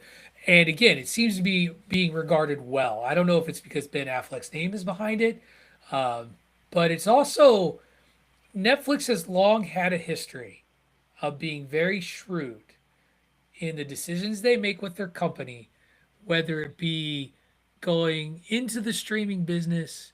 They've just always found a way to kind of stay with or ahead of the curve in how we consume and create entertainment. And a lot of people are seeing this as Netflix taking the next logical step. Ray, I'll let you go first this time. Yes. It's a big deal. It's a very big deal, and I think it's genius, especially as the very next pivot from losing a major studio like they lost. There's no secret. You guys been listening to us long enough, so you kind of have an idea of what our careers are or what fields we're in. I'm in tech. I use AI every day, and I'm learning more about it. I'm getting more integrated about it. I'm working on certifications in it. So Ray, the one thing, has your chatbot called you yet to ask you how you're doing? I'm just curious. no, but when I talk to ChatGPT and others, we actually have conversations. I don't just tell it what to do. We have full conversations. Yes. Ray, Dave, hashtag 2029 Ray's virtual wife. Awesome. I'm not fucking her. God damn. Well, this is not. Wow. I'm not Spike Jonze. Okay. But no. So I think the thing that is inevitable that a lot of people need to accept, and smart people are, is that AI is not going anywhere. And you can try your best to try to fight it. You can try your best to try to go opposite of it. But your best interest is to find a way to let it work for you. And Netflix, Patrick laid the groundwork perfectly. Netflix has been at the forefront of almost every single pivot that has been necessary in their history of a company, right? They pivoted from the actual physical media to streaming media, and most importantly, and I say this every time we talk about Netflix, and I'm sorry to beat a dead horse or to repeat the same things, but of all the streaming services, Netflix is the only one that did not start with legacy media. All the other ones had legacy IPs, legacy studios, legacy production companies that they could use to build their product. Netflix did it off of none of that. They built their shit from scratch. They built their shit from scratch and using TV show IPs like Friends or stuff to make you wanna watch it. But they built their studio from absolute scratch. So I think it behooves them to continue with the building of scratch to give their content creators, and mind you, nobody in the space is more content creator friendly than Netflix with the deals they're giving out to say, do what the fuck you want. We don't care. We give you one. You might only get one season, but do what you want. We don't care. And to give them now this deal with Affleck to have further tools that would allow you to do your jobs easier, and it doesn't affect the actual space of SAG, doesn't affect workers, it doesn't affect anything that they fought for over the past few years. It's just helping you do your job. Genius, dog. The only company that I would argue in terms of creative output that lets filmmakers do whatever they want is Apple. I think Apple TV, it's pretty obvious that they will let you go nuts creatively. Now, I don't disagree they with are. you. Netflix has 300 subscribers. Apple TV Plus has like 20 million. I'm not debating the subscriber or the model. I'm talking about the actual output that a creator is allowed to put. Like there's so many. I would just say that there's a lot of creative freedom that is given to filmmakers on Apple TV. Like I don't know that Pluribus exists or shrinking exists with Apple TV. Who knows? We agree, but I think it's the difference between me saying I'm gonna do a play on I'm allowed to do a play at my local theater in Houston, or I'm making a play that's worldwide that goes to every city. I understand you, yeah. but you said creative output, and that's what I'm talking about. Creative output versus accessibility to the masses, 1000%. Like I know I can do something, and Apple will, or not Apple, Netflix will, but like you said, Netflix's cancellation policy with shows fascinates me sometimes. Yeah, it's crazy. But at least they give you the opportunity. Because they don't give numbers. That's why. Right. That's brilliant on their part. Like they're the most disciplined company within this space, and it just goes to show with what just happened. They were willing to spend a certain amount of money to attain what they thought was valuable, and you know what? They were smart enough to have a plan B for that money, and they got to save some of it on top of it. It was a tenth of what they were going to pay for WBD. Well, it's going to be like they're going to put up 83 billion for that, and I heard they put in like 50 billion into this AI. To be honest, no, it wasn't that much. Read the article. I thought it was. I heard 10. Read the article. They said it's less than 100 billion. Dave, your thoughts on this before we head into our last, because we're going to rail on Disney and Pixar right after this, so it'll be fun. I think I know Ray's in tech, so I know he knows a lot about what's going on with AI. Anybody who's really studying deeply the UFO phenomenon is getting a lot of an education with AI right now. There's a healthy debate now as to whether AGI actually already exists or not in our world. So that's something to keep an eye on. But I you think, can learn all about that on Unidentified History, I bet. You probably could. Ooh, sort of, kind of, not. We're not going too deep into that yet. But I think I agree a lot. It's coming. Yeah, it is. I agree a lot with what Ray said, that this is really smart on Netflix's part, because this isn't something they're doing. This isn't like Sora, where you're actually creating AI generated videos or movies or anything like that. These are AI based tools that you're giving to the humans to help them do their job better, like you guys were saying. And I think that's brilliant, because you're implementing visions of human creators and that sort of thing, and you're just giving them the tools to do their job maybe more efficiently, get some better end product out there. So I think that's brilliant from the standpoint of Netflix, that they're not just going in the whole direction of let's just throw a bunch of AI generated stuff out there. Some of it's slop, some of it's better than slop, some of it's really good. They're just helping creators make better creations, and I think that's really smart on Netflix's part. You know, anything doing with AI right now is probably a wise investment, especially if you're a streaming giant like Netflix is right now. Because, you know, while Paramount and Warner Brothers will put out all the content, the future's more squarely aligned with AI right now. So I think it's a smart pivot on the part of Netflix at this point. And I want to be clear, I don't think that other companies aren't going to look for their own AI tools to invest in this as well at some point. You know, we act like when we talk about Paramount or we talk about some of these other companies, like they're creating content. It's just about the how and what tools are they using. And Netflix is backing this significant tool and really getting in on it in a way that outside of Disney, and Disney's the only other one that I've seen in the news that's also taken this step. Well, and I would say Disney is doing it differently than Netflix. To your point, others do it too. No, to your point, there's layers to this whole AI issue. There's some real surface level stuff, and then there's some really deep aspects of things. So it's not all AI is created equal, and these companies are going to dabble in different. They're going to dabble in different genres of AI, so to speak. Absolutely, and so yeah, this is just the future, as Ray noted. AI can be a wonderful tool, and I think that's something that gets lost in a lot of the sort of dystopian world is going to end conversation that comes with AI, because I do think AI gets used very irresponsibly because humans are terrible people. They just are.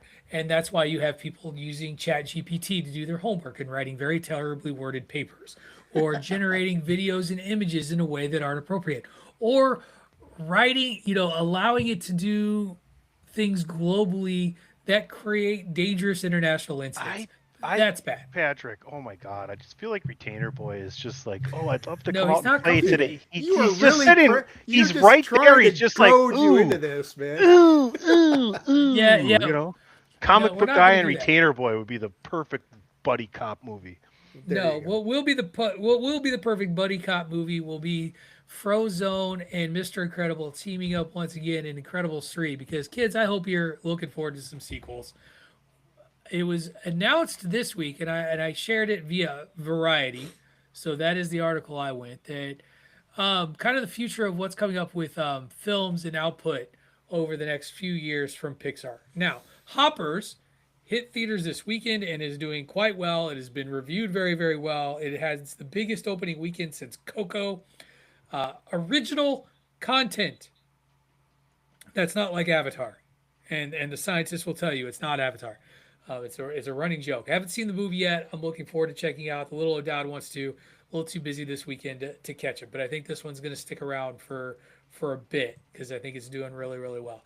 But it was revealed that we will be getting another Monsters Inc. film, that we will be getting a third Incredibles film, that we will be getting another Coco film, and that we will also be getting some original content as well. Next year, we get a film called Gato. It's talking about a cat thief in Venice.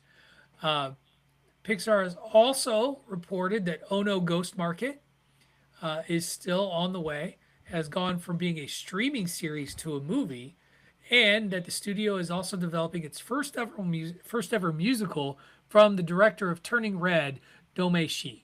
So there are some good nuggets in this as well. I actually thought that this article presented a pretty good mix of things to come. When I talked about this with the little O'Dowd, and Ray, you made the gesture too, and I was like, yeah, they're looking at a Coco too, and he was like, but why? Or But how? why? What's the point? What's the story? He's like, that doesn't make any sense. And then you may have joked about it, Ray, like when you responded to it in the chat about, I don't want to see a Coco 2 or a Wall-E 2. I didn't see Wall-E Or 2 Up listed 2. out in there, or Up 2. None of those make any sense to us either. He got into a long conversation though about how the hell would you make a Wally 2? Like I don't even That's my understand. boy. That's my boy. But Coco Give, 2 give also him makes give very him credit from the boy. Tell him I said that's good Coco stuff. to me feels like a movie that just needs to exist on its own Yes. and doesn't need a sequel. I'm sure Pixar finds a way most times. Very rarely are their sequels awful. Like, I don't know that we needed a Toy Story 4 or 5, yet here we are with Woody in a bald spot. So I guess we'll see what happens. But I know I let you comment on the AI piece first, so I'm actually going to go to Tunny, who was scribbling away. We'll go Tunny Dave Ray for this little conversation. Tunny doesn't care. He's already No, like, I was just erasing the board in case I need to write something else down in the future. I'm all for more animation and everything else. I would love to see like a modern day Jetsons, like just have the Jetsons live in today's era because they got it so wrong back in the when they did it. Where's our flying car? God damn it! Driving Yeah, Teslas right. Like and what the shit. hell? Like Yeah. But anyway, that's just me. I love the Flintstones and the Jetsons, two of my favorite animated things ever. Incredibles 3 is really on my radar. I loved the first two, and the fact that the director from Elemental is doing it. I can't. What's his name? Peter. It's not Brad Bird? No, Peter. He did Elemental. He's doing it. He's directing Incredibles 3. So 2028, that's coming. That's what I'm looking forward to the most. Doesn't mean the original director isn't involved. Okay. A lot of 'Cause times, he a made- lot of he times made when you them. get into those Son- world Peter of sequels, Peter Son. What's his name? Son. It's Peter Son. right? And Elemental, by the way, underrated movie that didn't get the love it deserved. So good. But Love Elemental. the thing that's really interesting about movies as they move into sequel territory, you know, once you get past like the second one, that's when directors start to change over. Former directors become executive producers. The thing moving about on to different Incredibles, projects though, and like, things like that. the particular You mean the traits of Fantastic Five? the particular traits of the characters are like undeniable. So, Best Fantastic Four movie ever made, The Incredibles. Hey, don't hate on that. And not even joking. Not even joking. I mean, Best you're not Fantastic wrong. Four movie. You're not wrong.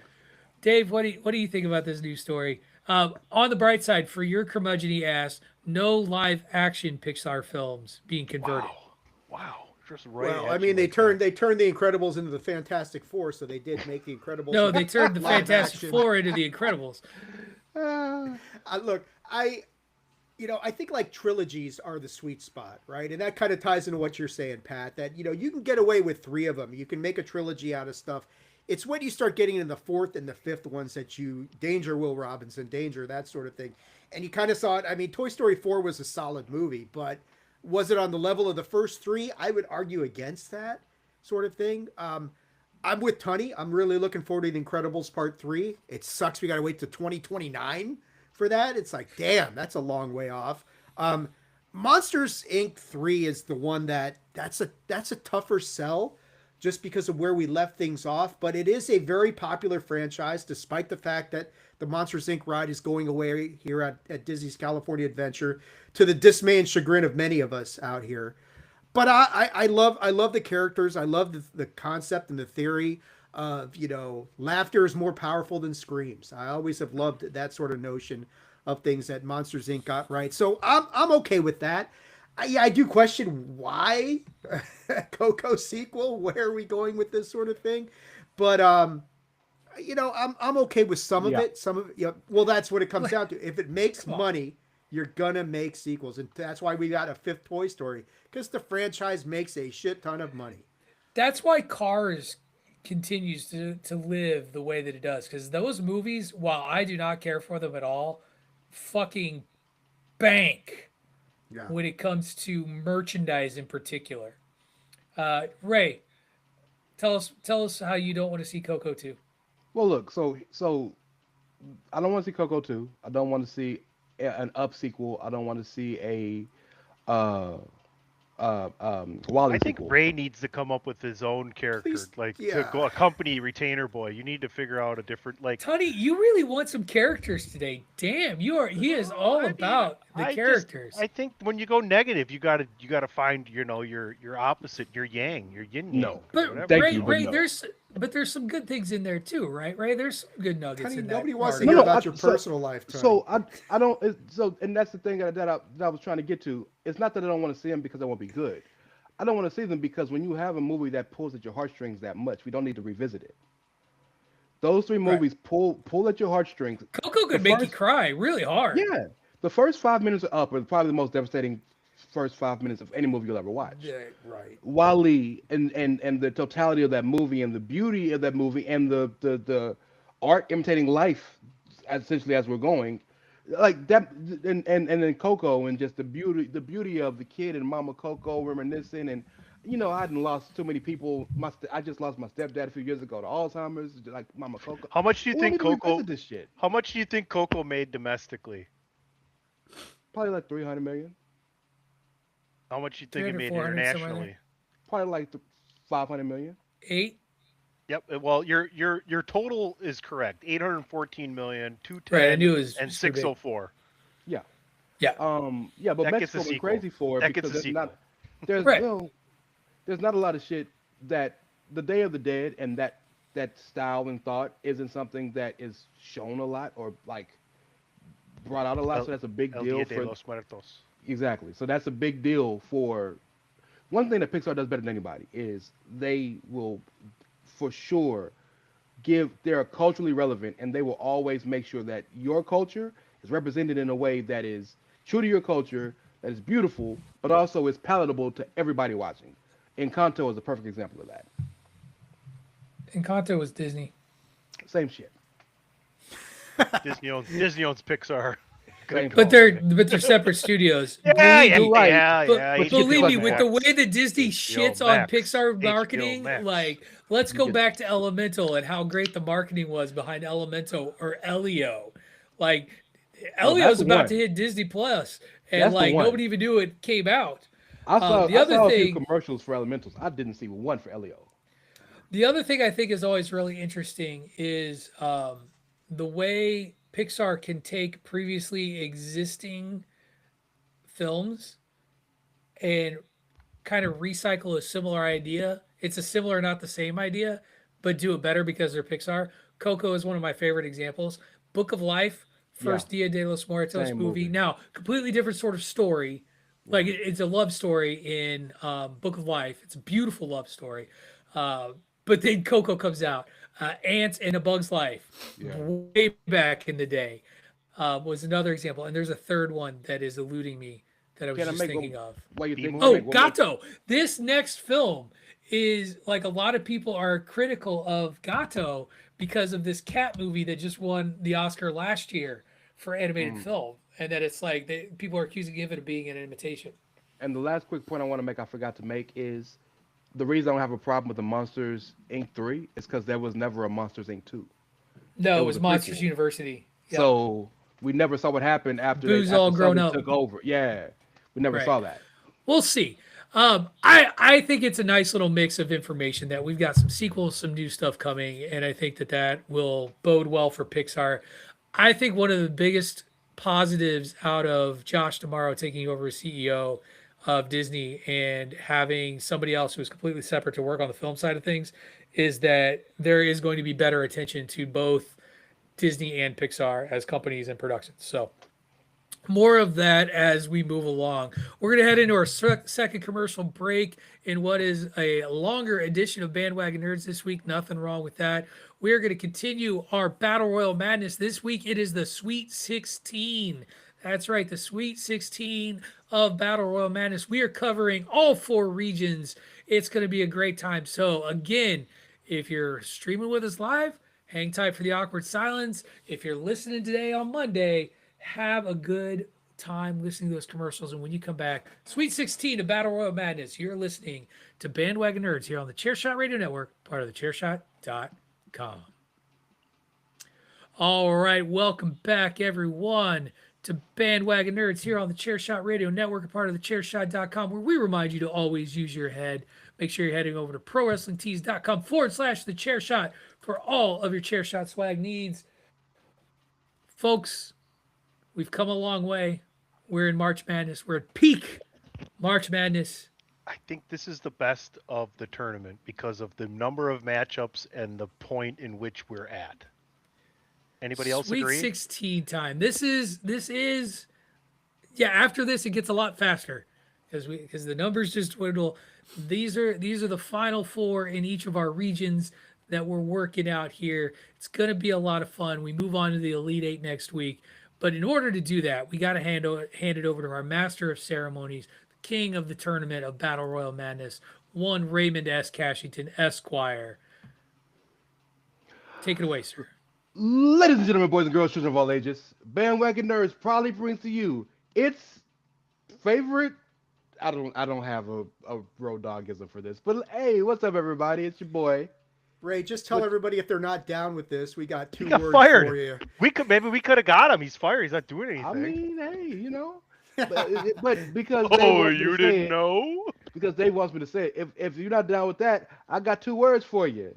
Sweet 16. Hey, everybody, it's your good friend. Yeah, y'all, we've been Well through a lot done, in this Ray. tournament. Well done. Thank you kindly. Well, we're getting down to the nitty gritty. If you enjoy the actual March Madness tournament coming up in a few weeks, you'll know the best weekend of the best matchups of the year are normally Sweet 16 weekend. So, video games, Star Wars, World Comics, best of the rest. We got to get down to the getting down. Is everybody ready? At this Ready, point, sir. At this point, you know why we're here. You know what we're doing. You know what the plan is. So let's get to the getting. Video games, ladies and gentlemen, everybody involved. This is where we stand. We started off with 17. We are down to 4. One shouldn't be here. The other 3 should. I don't know how one got here, but we're going to talk about that here in a minute. Wow. Do you have to remind everybody how we got here? Do you have the third part of the tiebreakers? Yes. Okay. To remind everybody how we got here. Kratos defeated Pikachu last round in the second round. Sonic keeps running past everybody apparently to take out Cloud Strife. Samus Aran defeated Link, and Scorpion upset the Master Chief, much to Dave's chagrin. So, y'all want to see some graphics? Yes, Ray. Let's go. Samus Aran versus Scorpion, your 3 versus your 7 seed. All right. I always try to give respect and deference to the captain of our ship. Patrick, you good to go? Yeah, I'm good to go. Let's go to you, brother. Who's winning, Samus or Scorpion? By the way, you like the randomness of the fight they in a warehouse? Like, this is the point. Random moments, random situations. Ray, that's where I work, Ray. You son of a bitch. No, I'm just kidding. Hey, sorry, man. So... I know that, so I should have put a little PC Teddy in the background. Go ahead, Pat.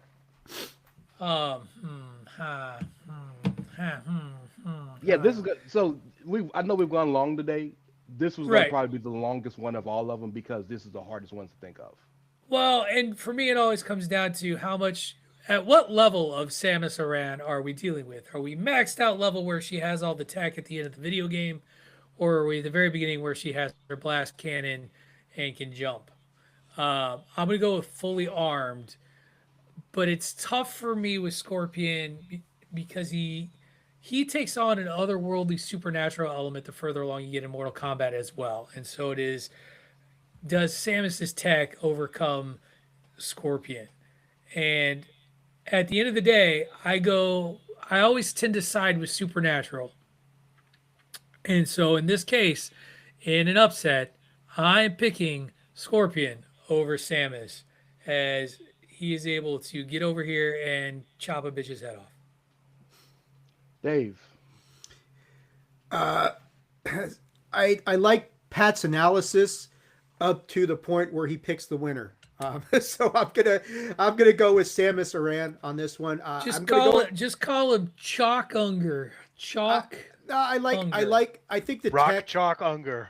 I think the tech overcomes because I mean Scorpion's he's gonna have to get through her tech just to get her to get over there, and get her into the alternate dimension where the hellscape will take place. And I think, yeah, I mean, I like if Samus is fully maxed and that blaster is able to do this thing and she can morph ball her way away from Scorpion's attacks. I mean, I typically agree with you, Pat. I think Supernatural overcomes tech. I don't think so here because I don't know if Scorpion's supernatural enough for this one. So I'm gonna go with Samus to overcome Scorpion here. But it's a damn good fight. Percival Charles Tunney. Get over here. I'm going with Scorpion. Come on, Meow. I mean, like, there is no one else that is more experience in one-on-one combat. It's like where he came from. Like, and I'm a Mortal Kombat guy more than, what is it, Metroid, right? Is what we're talking about here. Metroid. I'd go with Mega Man over Metroid, but anyway, I'm going with Scorpion. I don't doubt the powers of Samus Aran, but I gotta go with Scorpion here. There's just a couple matchups today that hit close to home, and this is one of them. Well, first and foremost, I love when I can catch Tunney in a lie. You lie because you picked Metroid Samus Aran versus Mega Man was the first round matchup. I picked you picked Mega Samus Man. Aran. No, you didn't. Oh, I did. I have the list. I have the list. Oh, he's got receipts. I have the receipts. Wow. Receipts. I Can I tell you guys something? Receipts. Can I tell you guys have the something? list. I just want to tell you guys something. Yeah. I want you to listen. I remember when Ray and I used to be friends. It was a good run we had. Dave, I have one disagreement with you because I think you had a very I'm salient. still picking Scorpion. Fuck you. I think you had a salient argument, but about the tech versus Supernatural. The last round, Scorpion beat the Master Chief, who was a higher seed than Samus, and the reasoning we picked them was simply because the Hellfire can get through the tech, and there's nothing Samus can do about the Hellfire. Well, the reason I'm going with Samus is she's got more firepower than the Master Chief does. Yeah, that ass, right? That ass. Listen to the swaggies every December and January. Every on December and the January, yes. I got Scorpion. I just think ways to fight, and you know how it's almost like Pokemon, how water Pokemon are bad against electric Pokemon are bad against earth. I think Supernatural normally affects tech in a way that is unbeatable. And if you take away Samus's tech, yeah, she got them hands. That ain't nothing compared to what Scorpion can do. Do you want to reveal the tiebreakers, even though they mean nothing? Sure, why not? Okay, I heard a no. Dave says no, so it's no then. No, I don't care. Go ahead, Tony. Maybe at the end. We may need them, but we don't need them for this one. For this next one, look. So you joked about that we used to be friends. If y'all vote this way in this next one, there might not be a Madness tournament next year. I just need you to understand. I need you to know. I made it slow on purpose. God damn it. Wow. For the record, AI has been a bitch, and it's been very hard to make these videos as of late. So that's the best I could do. I had like 30 of them I made. That was the best one. Sorry. The number one seed overall of this bracket, Kratos from God of War, a literal god, a man who destroyed entire Mount Olympus by himself. Why are you being biased? I'm not being biased. I'm laying out a compliment. Is facing off against the number 13 seed Sonic, who's just a fast hedgehog. You're like Al Michaels rooting for the over here, you know? Jeez Louise. Go ahead, Dave. Who you got? You know who I'm gonna pick, right? No. Look, as fun as the whole Sonic experiment has been, up to a point, I think it ends right here.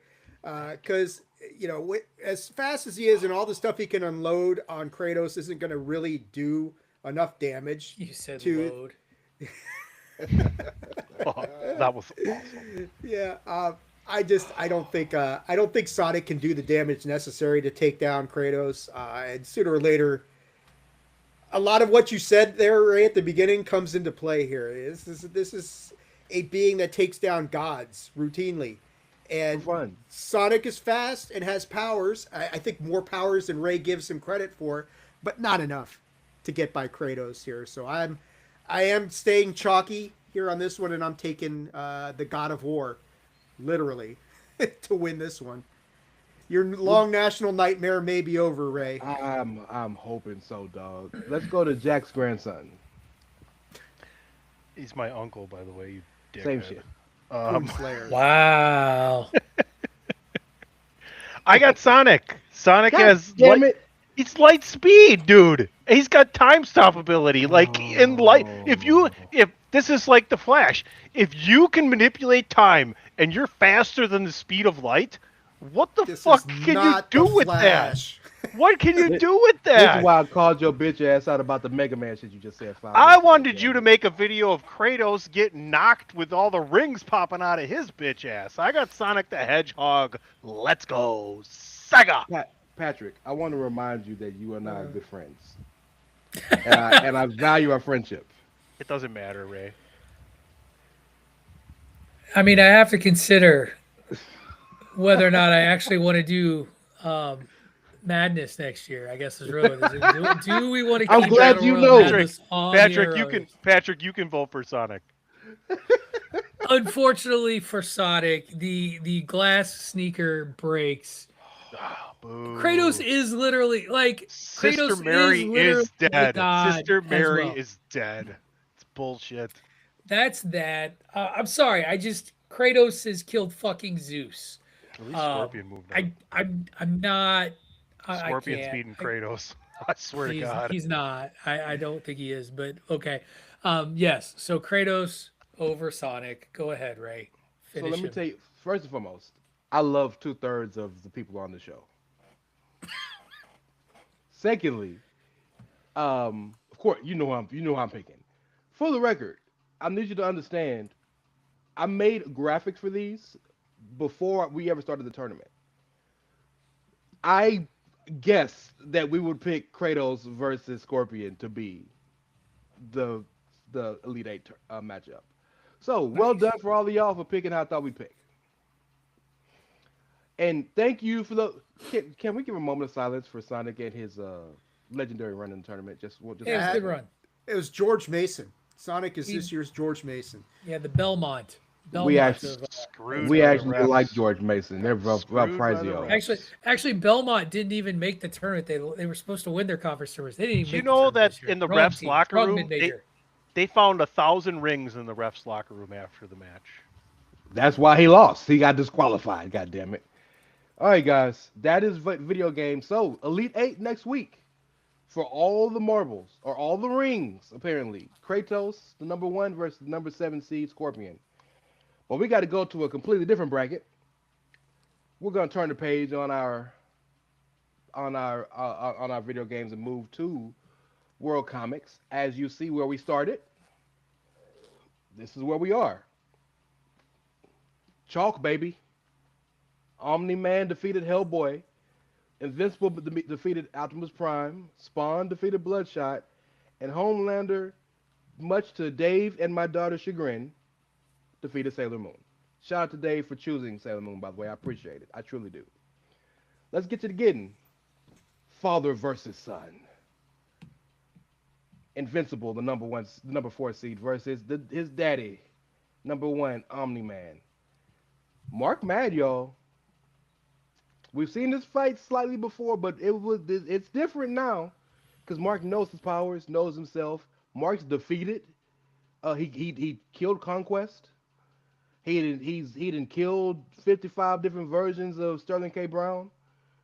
So I don't know where we go from here. Mr. Tunney, we'll go to you first. Father or son? I have Invincible because I think where the story's going is going to lead to him becoming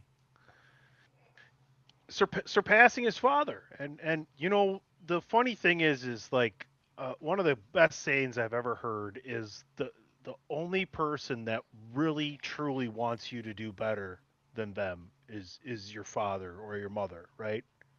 And so I'm going with Invincible here. I think over time he's going to become invincible. He's named for a reason. And I know I'm going to be chastised here in a moment by probably Dave at the very least. But I'm going with Invincible. Dave, you can suck it. Well, we'll go to Patrick first. We'll come to Dave next. But Patrick, go ahead. You muted, my boy. This fight happens in the Invincible comics towards the end of the comic run, and Invincible wins. So I'm picking Invincible because I know the answer to the question. I was trying not to say that, but I mean, because I know the answer to the question. You're not wrong, but that's not fair because the first time they fought, Omni-Man won. Sure, but he didn't kill him. Yeah, but you didn't kill him. He didn't want to. He could have. That's too bad. Think, Tunny. Think. Yeah, yeah, you beat me. Oh, I didn't want to beat you, but I still won. I think Invincible then defeats Omni-Man. Again, if we do this walking on the street max powered, Invincible surpasses Omni-Man. That's the truth of it. So that for me it's Invincible. Sorry. For that's fine. That's I want you to pick who you really want to pick, except for Sonic. He had to go. But everywhere else, I want you to pick your honest to God answer. I'll give mine first to give a little bit of some drama here. I'm picking Omni-Man. The reason I'm picking Omni-Man is I know Invincible beats Omni-Man at the end. Eventually, is going to beat him. But if we're talking about both at their best, both at their best, both at a random random encounter, Omni-Man is more powerful than Mark. So I'm picking Omni-Man personally. This isn't at the end. I'm not talking about the end of a 5-year saga. I'm just talking about randomly. Hey, what's up? We at the McDonald's. You got beef? I got beef. Let's go. So I got. But I think that's a tough argument because you're then pulling because if we're talking about moments and times and powers, like I see what you're saying. I just Dave, you're the tiebreaker here. I agree with Patrick because it's supposed to be a meetup of max powers. I'm not going to be powers. It's just a random meetup. It's your choice of what their power set is. It's your choice. Look, I give them both the max. Tuddy, you're going to have to go to the real tiebreakers because I'm with Ray on this one. I'm going Omni-Man. I understand what you're saying that, there's a lot of factors that go into Invincible winning at the end of this whole thing. But I think, it's tough because you're looking at the Amazon series, and the one time we saw them fight, the only reason that Omni-Man didn't kill Mark is because Omni-Man left. So you've got that element of things, and we don't know in season 4 where Omni-Man is in his progression. Is he this kinder, gentler? This isn't the world streaming brackets; it's the world comics bracket. And in the comics, Invincible but you're taking everything into consideration. Omni-Man. Right, but you're not taking everything into consideration. You're taking max power. Okay, right. Anyway, we're a tiebreaker now, but I think it's interesting that when we say take everything into consideration, we're taking Mark at not his peak into consideration, and Omni-Man is at his peak. But the problem is that seems unfair. But you guys have made your calls. I disagree with your decisions. The other issue R2-D2 is the most powerful character in Star Wars. Well, that's undisputable. But the issue is we don't know how these two characters are going to progress in the streaming series, whether they will diverge. So there's an argument that you could say that, yes, the comics end up over here, but Amazon may up in a different place. I mean, but the name of the bracket is the comics. Okay, so listen, I want to get back to Ray here and do it this way. Ray, this is how good of a job you've done with this tournament in the fact that we're having this argument. Yeah, fuck you, Dave. So much go to the tie. I love Ray, the but fuck off, fault. Dave. Yeah. I have one of the tiebreakers. Tony has 2. So since I have one, let me go first, and then you give your 2. Can we shout out Rob first time being a tiebreaker? Sure. Shout out to Rob Burnett. He's one of the tiebreakers. Speaking of fathers and sons, right, Ray? Sperm donor. Wow. Okay? He got to earn the right to be called dad or father. Sperm donor. Wow. Rob picked Invincible. That hurts my soul so fucking much because we lost, Patrick. It's fucking Dan and DJ both picked Omni-Man. Okay. It's a bad decision, and you all, to quote basketball parlance, you don't know ball. Patrick, you don't know ball. We are so much alike. It's ridiculous. The ultimate y'all point, don't know ball. And I see to you and your reasoning of that Mark at his height is one thing, but you also have to understand that Mark at his height also breeds to Omni-Man at his weakest. When Omni-Man was at his height, nobody could touch him. You already won. Don't rub it in, okay? To quote the barber shop in Coming to America, he kicked Joe Lewis's ass. So well, all right, we can end on that. That was brilliant. Let's move on, y'all. 2-3. This one's gonna be even more interesting. Oh, one more thing. DJ, never watching your podcast now. Never listen to your podcast. Any chance I had of starting? DJ, you're dead. But I heard it. But I heard it was good. I heard it was good. DJ that he's dead to Patrick right now. I'm going to tell him to come on the show right now. I heard good things. Spawn, the number 3 seed. Homelander, that Wow, dastardly what a matchup. Homelander, the number 2 What seed. a fucking matchup. Dog, this is one. You want to talk about differing levels of powers? Yeah. Timelines and whatnot? Patrick wants to go first. It's your turn anyway. Go ahead. It is. Homelander wins. And here's why. And I say this because I am a passionate follower of the Spawn comic lore, character, and all that. Spawn's power is finite. And one of the things that was always very clear in the comics and in the animated series, if you ever watch the animated series on HBO, is there was a counter. Started at 9999. And anytime Spawn uses his powers in battle or a fight, that counter goes down to 0 or goes down. And when it reaches 0, he loses all powers and dies. That is what that fight with Homelander would take him to. Even though he defeated Malbolgia, eventually Homelander wears him out and the power goes. Homelander. So I'll go ahead and go next just because I can't eloquate that better than that. I also picked Homelander. Mr. Ungar. Pat's the expert on Spawn here, and I agree with him up to a certain extent. But to make things interesting, I'm going to go with Spawn because the question for me is, does Spawn take him down before that counter zeroes out? Because if he can, if he unleashes his full fury and the gates of hell open up, I don't know if Homelander can stand up to that. Now, you may be right, Pat. He may take him down to 0, and that's game over. But I'm going to go because I think Homelander is a little bit overrated at this point in time. And I'm going to say that Spawn is able to take him down before he zeroes out.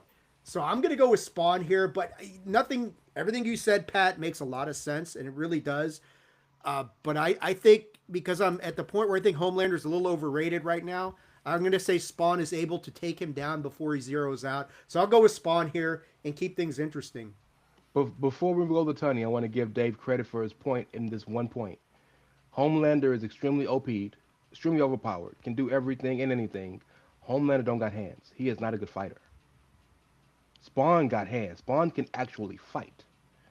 So that there is some truth to what Dave is saying in that point. I still pick Homelander, but I wanted to throw it out there before we go to Mr. Tony. It's a toss-up in a lot of ways. It really is. For sure. I've tried. I think I've only done this a couple times in all the matchups, but I always run everything through Grok just to kind of get like that ultra research, right? We talked about what AI is good for, and it's good for thousands of hours of research within minutes, right? And can I give you what Grok explains this matchup? Because I think it's probably one of its best explanations. Homelander at the boy's peak. Supersonic flight, heat vision, slices planes, building level strength. Spawn, Image Comics peak, necroplasm arsenal, chains, guns, shapeshift, soul manipulation, hellfire, teleport, lifts skyscrapers, fights angels, demons, regenerates from Adam. Homelander lasers briefly, but Spawn tanks city busters, warps in and banishes erases with magic hacks. No contest, Grok has Spawn. Is that what Tony has? So is that what Tony has? I got Homelander because I think we're about to see. Here's why. And I'm going to relay it back to the trailer park, right? As all good comedians do in a set, they have callbacks. This motherfucker is about to get his hands on the original version of V1, and everybody's really fucking scared of that. Don't know and that's gonna fucking happen. You don't tease that without it fucking happening. They find a way to beat him anyway. The whole point of the season is to prevent him from doing that. But go ahead. But either way, I'm going Homelander, and Dave, it didn't matter. So. Okay, fine. If that's the case. No, I'm just going Homelander either way. I don't change my picks. I make my picks before I get the and stick with them before I get the tiebreakers, just so you guys know how I do it. So I also picked that we will go 1-2 here. So next week, Elite Eight, Omni Man, Homelander, two sides of the same coin. We'll see. I'm gonna have Well, to know he got that V1. You we've better find turned that out before next week, buddy. yeah, right. We've turned the page, and now we're gonna go to a galaxy far, far away. As we move to Star Wars, Sweet 16. This is once again where we started. We went chalk here as well. Last week, Darth Vader defeated everybody's favorite Mandalorian, Din Djarin. Darth Sidious defeated Obi-Wan Kenobi. Luke Skywalker defeated Moff Gideon as, yeah. And Yoda defeated Darth Maul, which was probably a fun fight to watch, but yeah, once Yoda got sick of it, he killed the motherfucker. It's easy money. All right, guys, let's look at some graphics.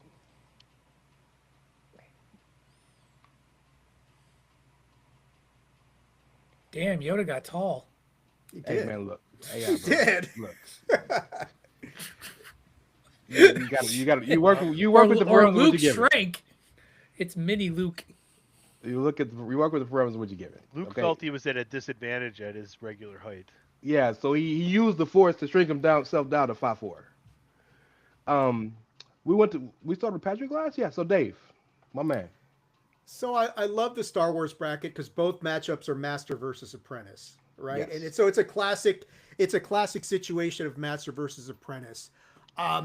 With Yoda and Luke, as powerful as Luke becomes, he's never going to match Yoda in lightsaber skills, in mastery of the Force, in any of that stuff. I mean, Luke is just, he never even realizes Yoda's a Jedi Master until he realizes, oh shit, Yoda's the Jedi Master. As good as Luke is, we're talking Yoda, who, as I said, Homelander's overrated in the tournament. Yoda's probably underrated a little bit here. I think Yoda beats his ass. I think he beats Joe Lewis's ass here. I got the Master taking down the Apprentice in this battle of the two, light-sided Jedi. So I'm going Yoda to take out Luke. As much as it pains me to say that because I love Luke, but Yoda's a badass, and that's all there is to it. Tony? I mean, if you really know a lot about me, I can't not pick Luke. I know. That's interesting, huh? It's fair. It's fair. But I also think peak Luke is greater than Yoda because Yoda's passed everything on to Luke, and what we see Luke do at the end of his time in the Star Wars movies is simply put with one word: impressive. Like I truly think Luke would win this. I'm gonna go next, Patrick, because I want you to have your ability to pick who you want to pick. I also one thing I wanted to say that was really funny. I really apologize here, but this is like one thing I really wanted to get out of here was Grok said Yoda's peak was at 900 plus years. Well, when 900 years you reach, look as good you will not. Thank you. So Patrick. that just tells us, like, just limit expectations for Grogu. But so I picked Luke as well. Go ahead, Patrick. This is hard because this is again kind of reflecting on what I've seen on film. And the thing I've seen on film with Luke is a whiny, unsure of himself, often force choking people. He's the reason Ben Solo gets to be Kylo Ren. Like, he's kind of a whiny little bitch douche. And Yoda gets to make fun of him even from beyond the grave because he's a whiny little bitch douche. So I went with Yoda because Yoda isn't a whiny little bitch douche like Luke Skywalker.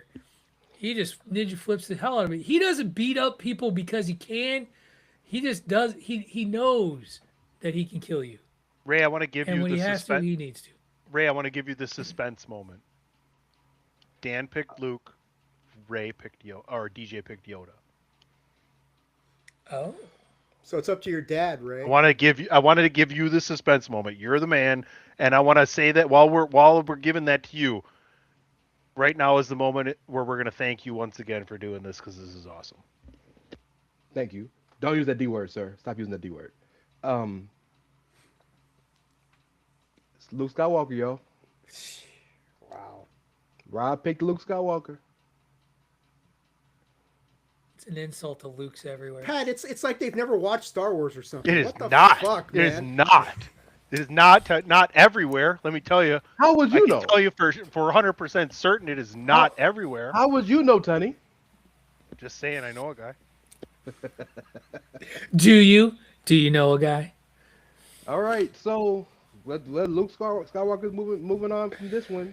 Who is Oh, he gonna yay. fight? Is he gonna Your fight mom. his daddy, or is he gonna fight his surrogate grandfather, his surrogate daddy?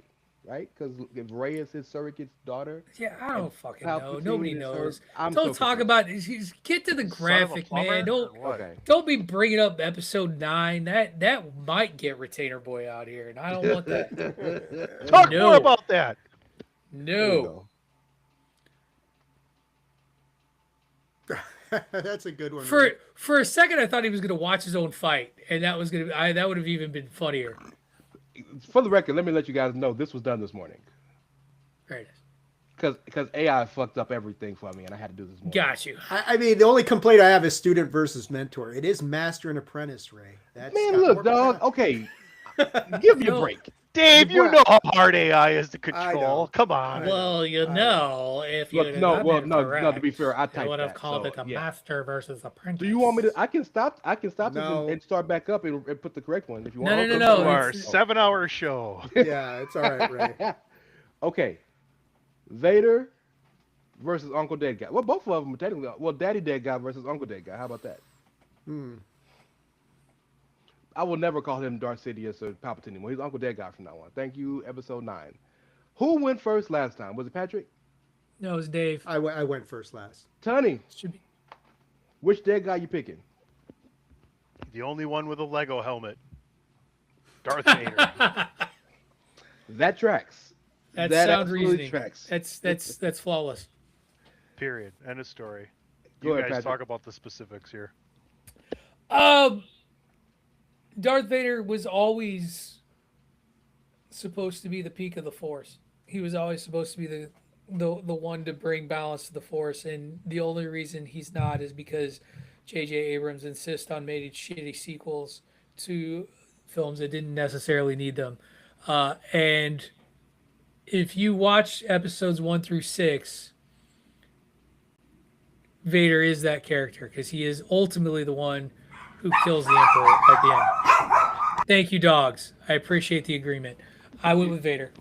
You have the canine community support, Patrick. I appreciate that. Well, do the K9's daddy agree?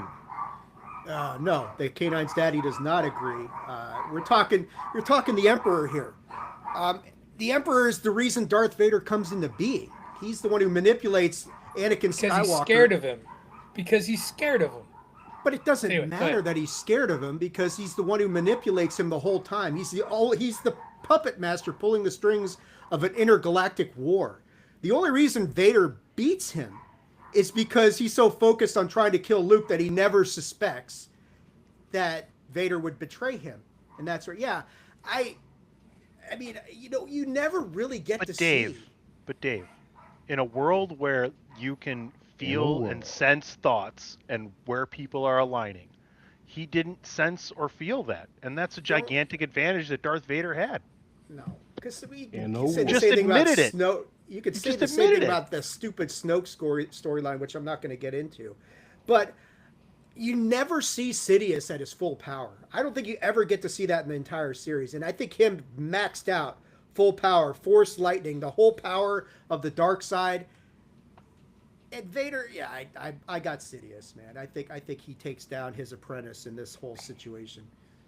Well, so here's the thing. When you have a nickname like Uncle Dead Guy, that denotes you're dead. That denotes you died for multiple reasons. Vader's dead too. Vader is dead, but Vader didn't come back to life. Well, Palpatine has come back to life many times. So, okay. With that being also One time in shitty writing. Anyway, Yeah. go ahead. Also, Go ahead. Vader kind of wanted to die. So he sacrificed his life to save his son. See what I'm talking about? So, but no, you're right. Force lightning, all that. I think you're absolutely right. But call me old-fashioned. This is really Japanese in its lore and its thought process. But the entire reason there is a master and apprentice or a student and mentor is for the mentor to eventually overtake the mentor. So You mean in both of the these, student overcoming the master. Young the master lion has beats become old, the young lion the beats apprentice old has become lion. the master. Yeah. yes, and in both of these, that is the case. So going forward next week in the Elite Eight, y'all, it's daddy versus son. Darth One other Vader important versus Luke note. Skywalker.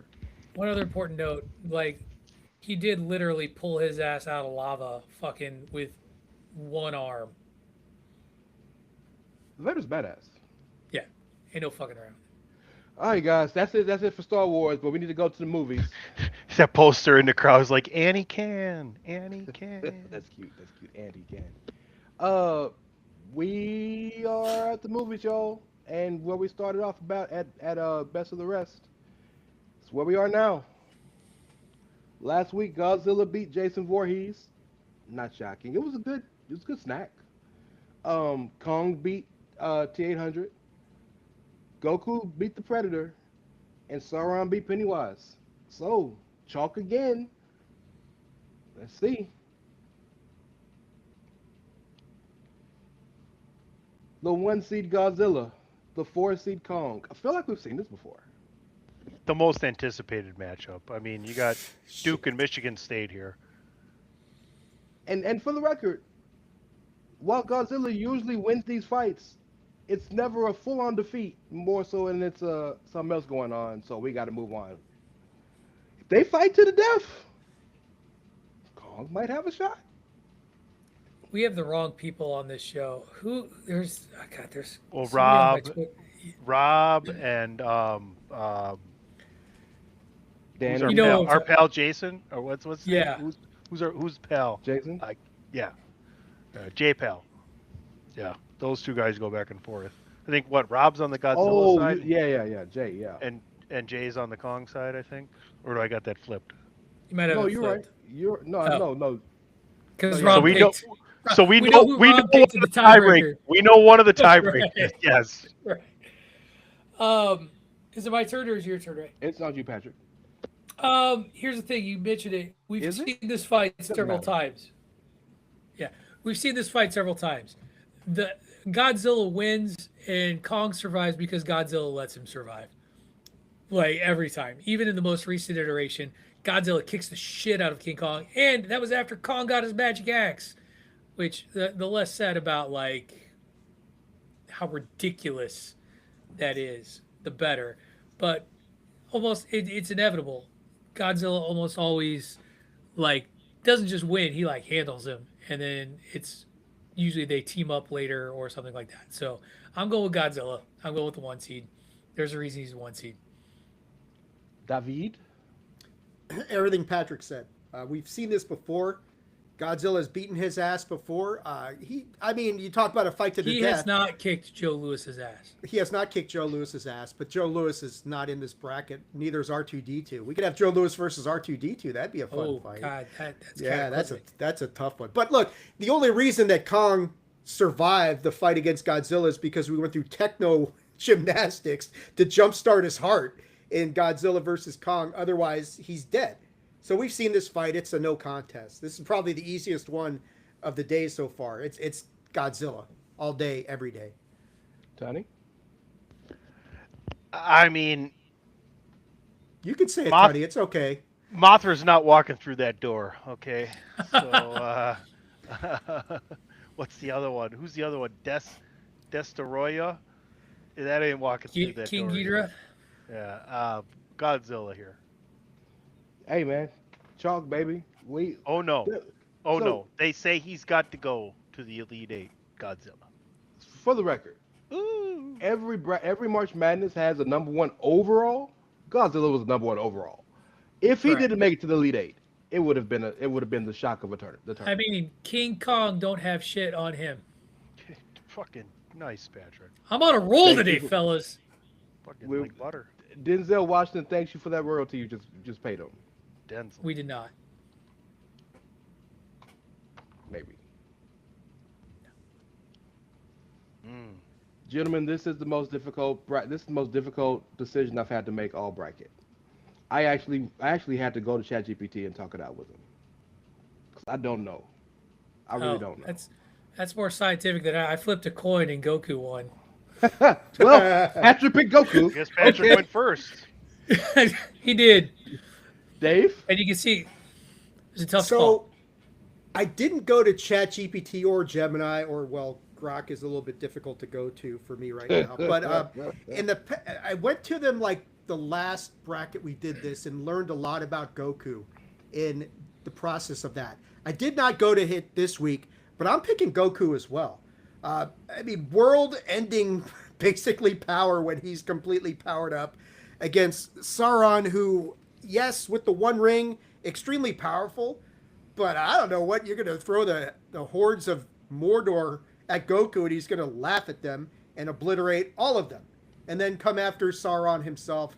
I think Goku's got just way too much power here. As much as I love Sauron, I got Goku winning this one as well. Jack's apparently nephew. Thank you. Gotcha. Appreciate that. Yes, sir. Sir Cashington. Shout out to Jack. I am so unfamiliar with both of these genres, so I rely on AI and the infinite amount of research they can do within a minute. And this is Grok's most decisive victory of the day. Goku. Well, all AIs aren't made the same, but they all believe the same shit apparently today. Because that AI my ChatGPT told me Goku as well. I will say this: Goku versus Godzilla is a much better fight. I think it's gonna be interesting. Than Sauron versus Godzilla. Absolutely, it is. I feel like the next round is gonna be the most research we all do for each matchup. So with that being said, by the way, so somewhat. just to reiterate where we're at next week, Elite 8 next week. Video games bracket is going to be number 1 seed Kratos versus number 7 seed Scorpion. World Comics bracket, we're going to have the number 1 seed Omni-Man versus the number 2 seed Homelander. The Star Wars bracket, Father versus Son, the number 1 seed Darth Vader versus the number 3 seed Luke Skywalker. And here, and the best of the rest, we have the number 1 seed Godzilla versus number 3 seed Goku. Mr. O'Dowd and the rest of the Ragtag Bandwagon Nerds group. Do we want to do Elite 8 and Final Four and Championship all in one going, or you want to just do Elite 8 and then say Final I would Four? prefer to just do Elite 8 and then do Okay. Final Four Championship the following week. Got it. Then next week is the Elite 8, everybody. You heard it here. See you next week. Same Bandwagon Nerds time, same Bandwagon Nerds channel, just not on Dave's Bandwagon Nerds X. No such thing. Excellent. All right. Good work as always, Ray Cash. And we are rolling into this extended edition of Bandwagon Nerds with our annual wrap up of What You Watching. Dave, you were very excited about what you're watching. So I'm going to let you go first today. What you watching? Well, I am in the process of watching 28 years later, The Bone Temple, but that's not what I wanted to talk to you about. So this movie showed up free on YouTube that I've thought about watching many times before and just have never done it. But I finally got to watch yesterday. And okay. Yeah. And I thoroughly enjoyed that movie. It is obviously not flawless. There's some stuff that you can nitpick about it, but it raises such a interesting question that if you woke up in a world where you were the only one who remembered the Beatles and you had some scintilla of musical talent, what would you do? Would you try and get those songs back out there if you were a starving musician like Jack Malik is? Loved the movie. Thought it was phenomenal. Kind of curious, Pat, as big a Beatles fan as you are. I mean, especially I love the Ed Sheeran versus the Long and Winding Road scene where Ed just basically says, I'm done. He concedes to defeat because it's like, yeah, you're not going to beat that song, Ed. But what do you think of this movie? Yeah, it's a sweet movie, a lovely what if homage to the Beatles that eventually wraps itself full circle, and you get a fun turn at the end of the flick as we learn something else that's never existed. Yes. But I don't want to spoil that. But it's a fascinating film and idea. A little bit of revisionist history as John Lennon is not dead in Just this to live to in this 78, universe, man. Yeah. not 64, which would have made more sense. But that's beside the point. Um, a Will you good still film though. need me? Will you still feed me when I'm See, Tony gets it. 64? But yeah, I enjoyed that movie. It's a good flick and a worthwhile watch on YouTube or whatever. Yeah, I watched it quite some time ago, like shortly after it came available to rent, because I do like the Beatles very much. Is that it? That's what you got? That's all I was gonna go into today. Cool. PC Tony, what you watching? There is a new series on HBO called Neighbors, and it is awesome. It doesn't give you the conclusion to any of this shit, but right now there's 4 episodes out, and each episode is just over a half hour, and it goes through 2 different sets of neighbors that are in dispute in some grand, fantastic fashion, from more of a urban setting to a rural setting to an ultra rural setting. And then, of course, like a shoreline setting. So these things are amazing. You talk about human interest stories and exploring the way people think about things. This is a must watch. I'm telling you guys, you will enjoy watching this. HBO Max is called Neighbors. Ray Cash.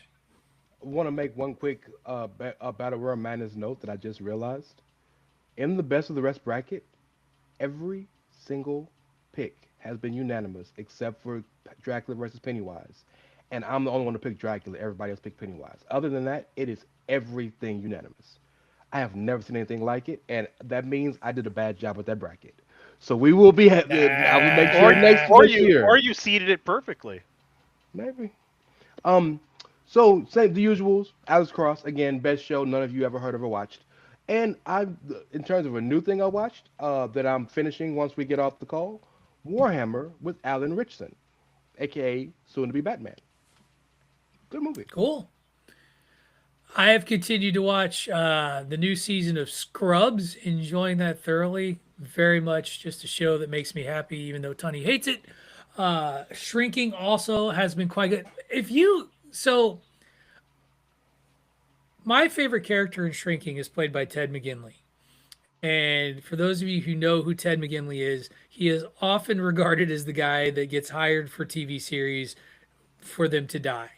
And the showcase that this guy's character has had in the 3 seasons, because he's been in every season, he's Jason Segel's character's neighbor. He is the heart of the show. And it is amazing to see him show off his acting chops in a way that is heartfelt and both comedic. And that is my Shrinking shout out. The episode that they dropped this week, man, they did a lot. They got us all really scared. But Ted McGinley, his character is awesome and all that. And then because I started up on Tubi, I did indeed watch some Pinky and the Brain and Animaniacs, brought that stuff back out. And then I'm going to tell you about a book I'm reading. Dave, you'll appreciate this one. Last Rites by Ozzy Osbourne, which is his autobiography chronicling basically the last 5 years of his life.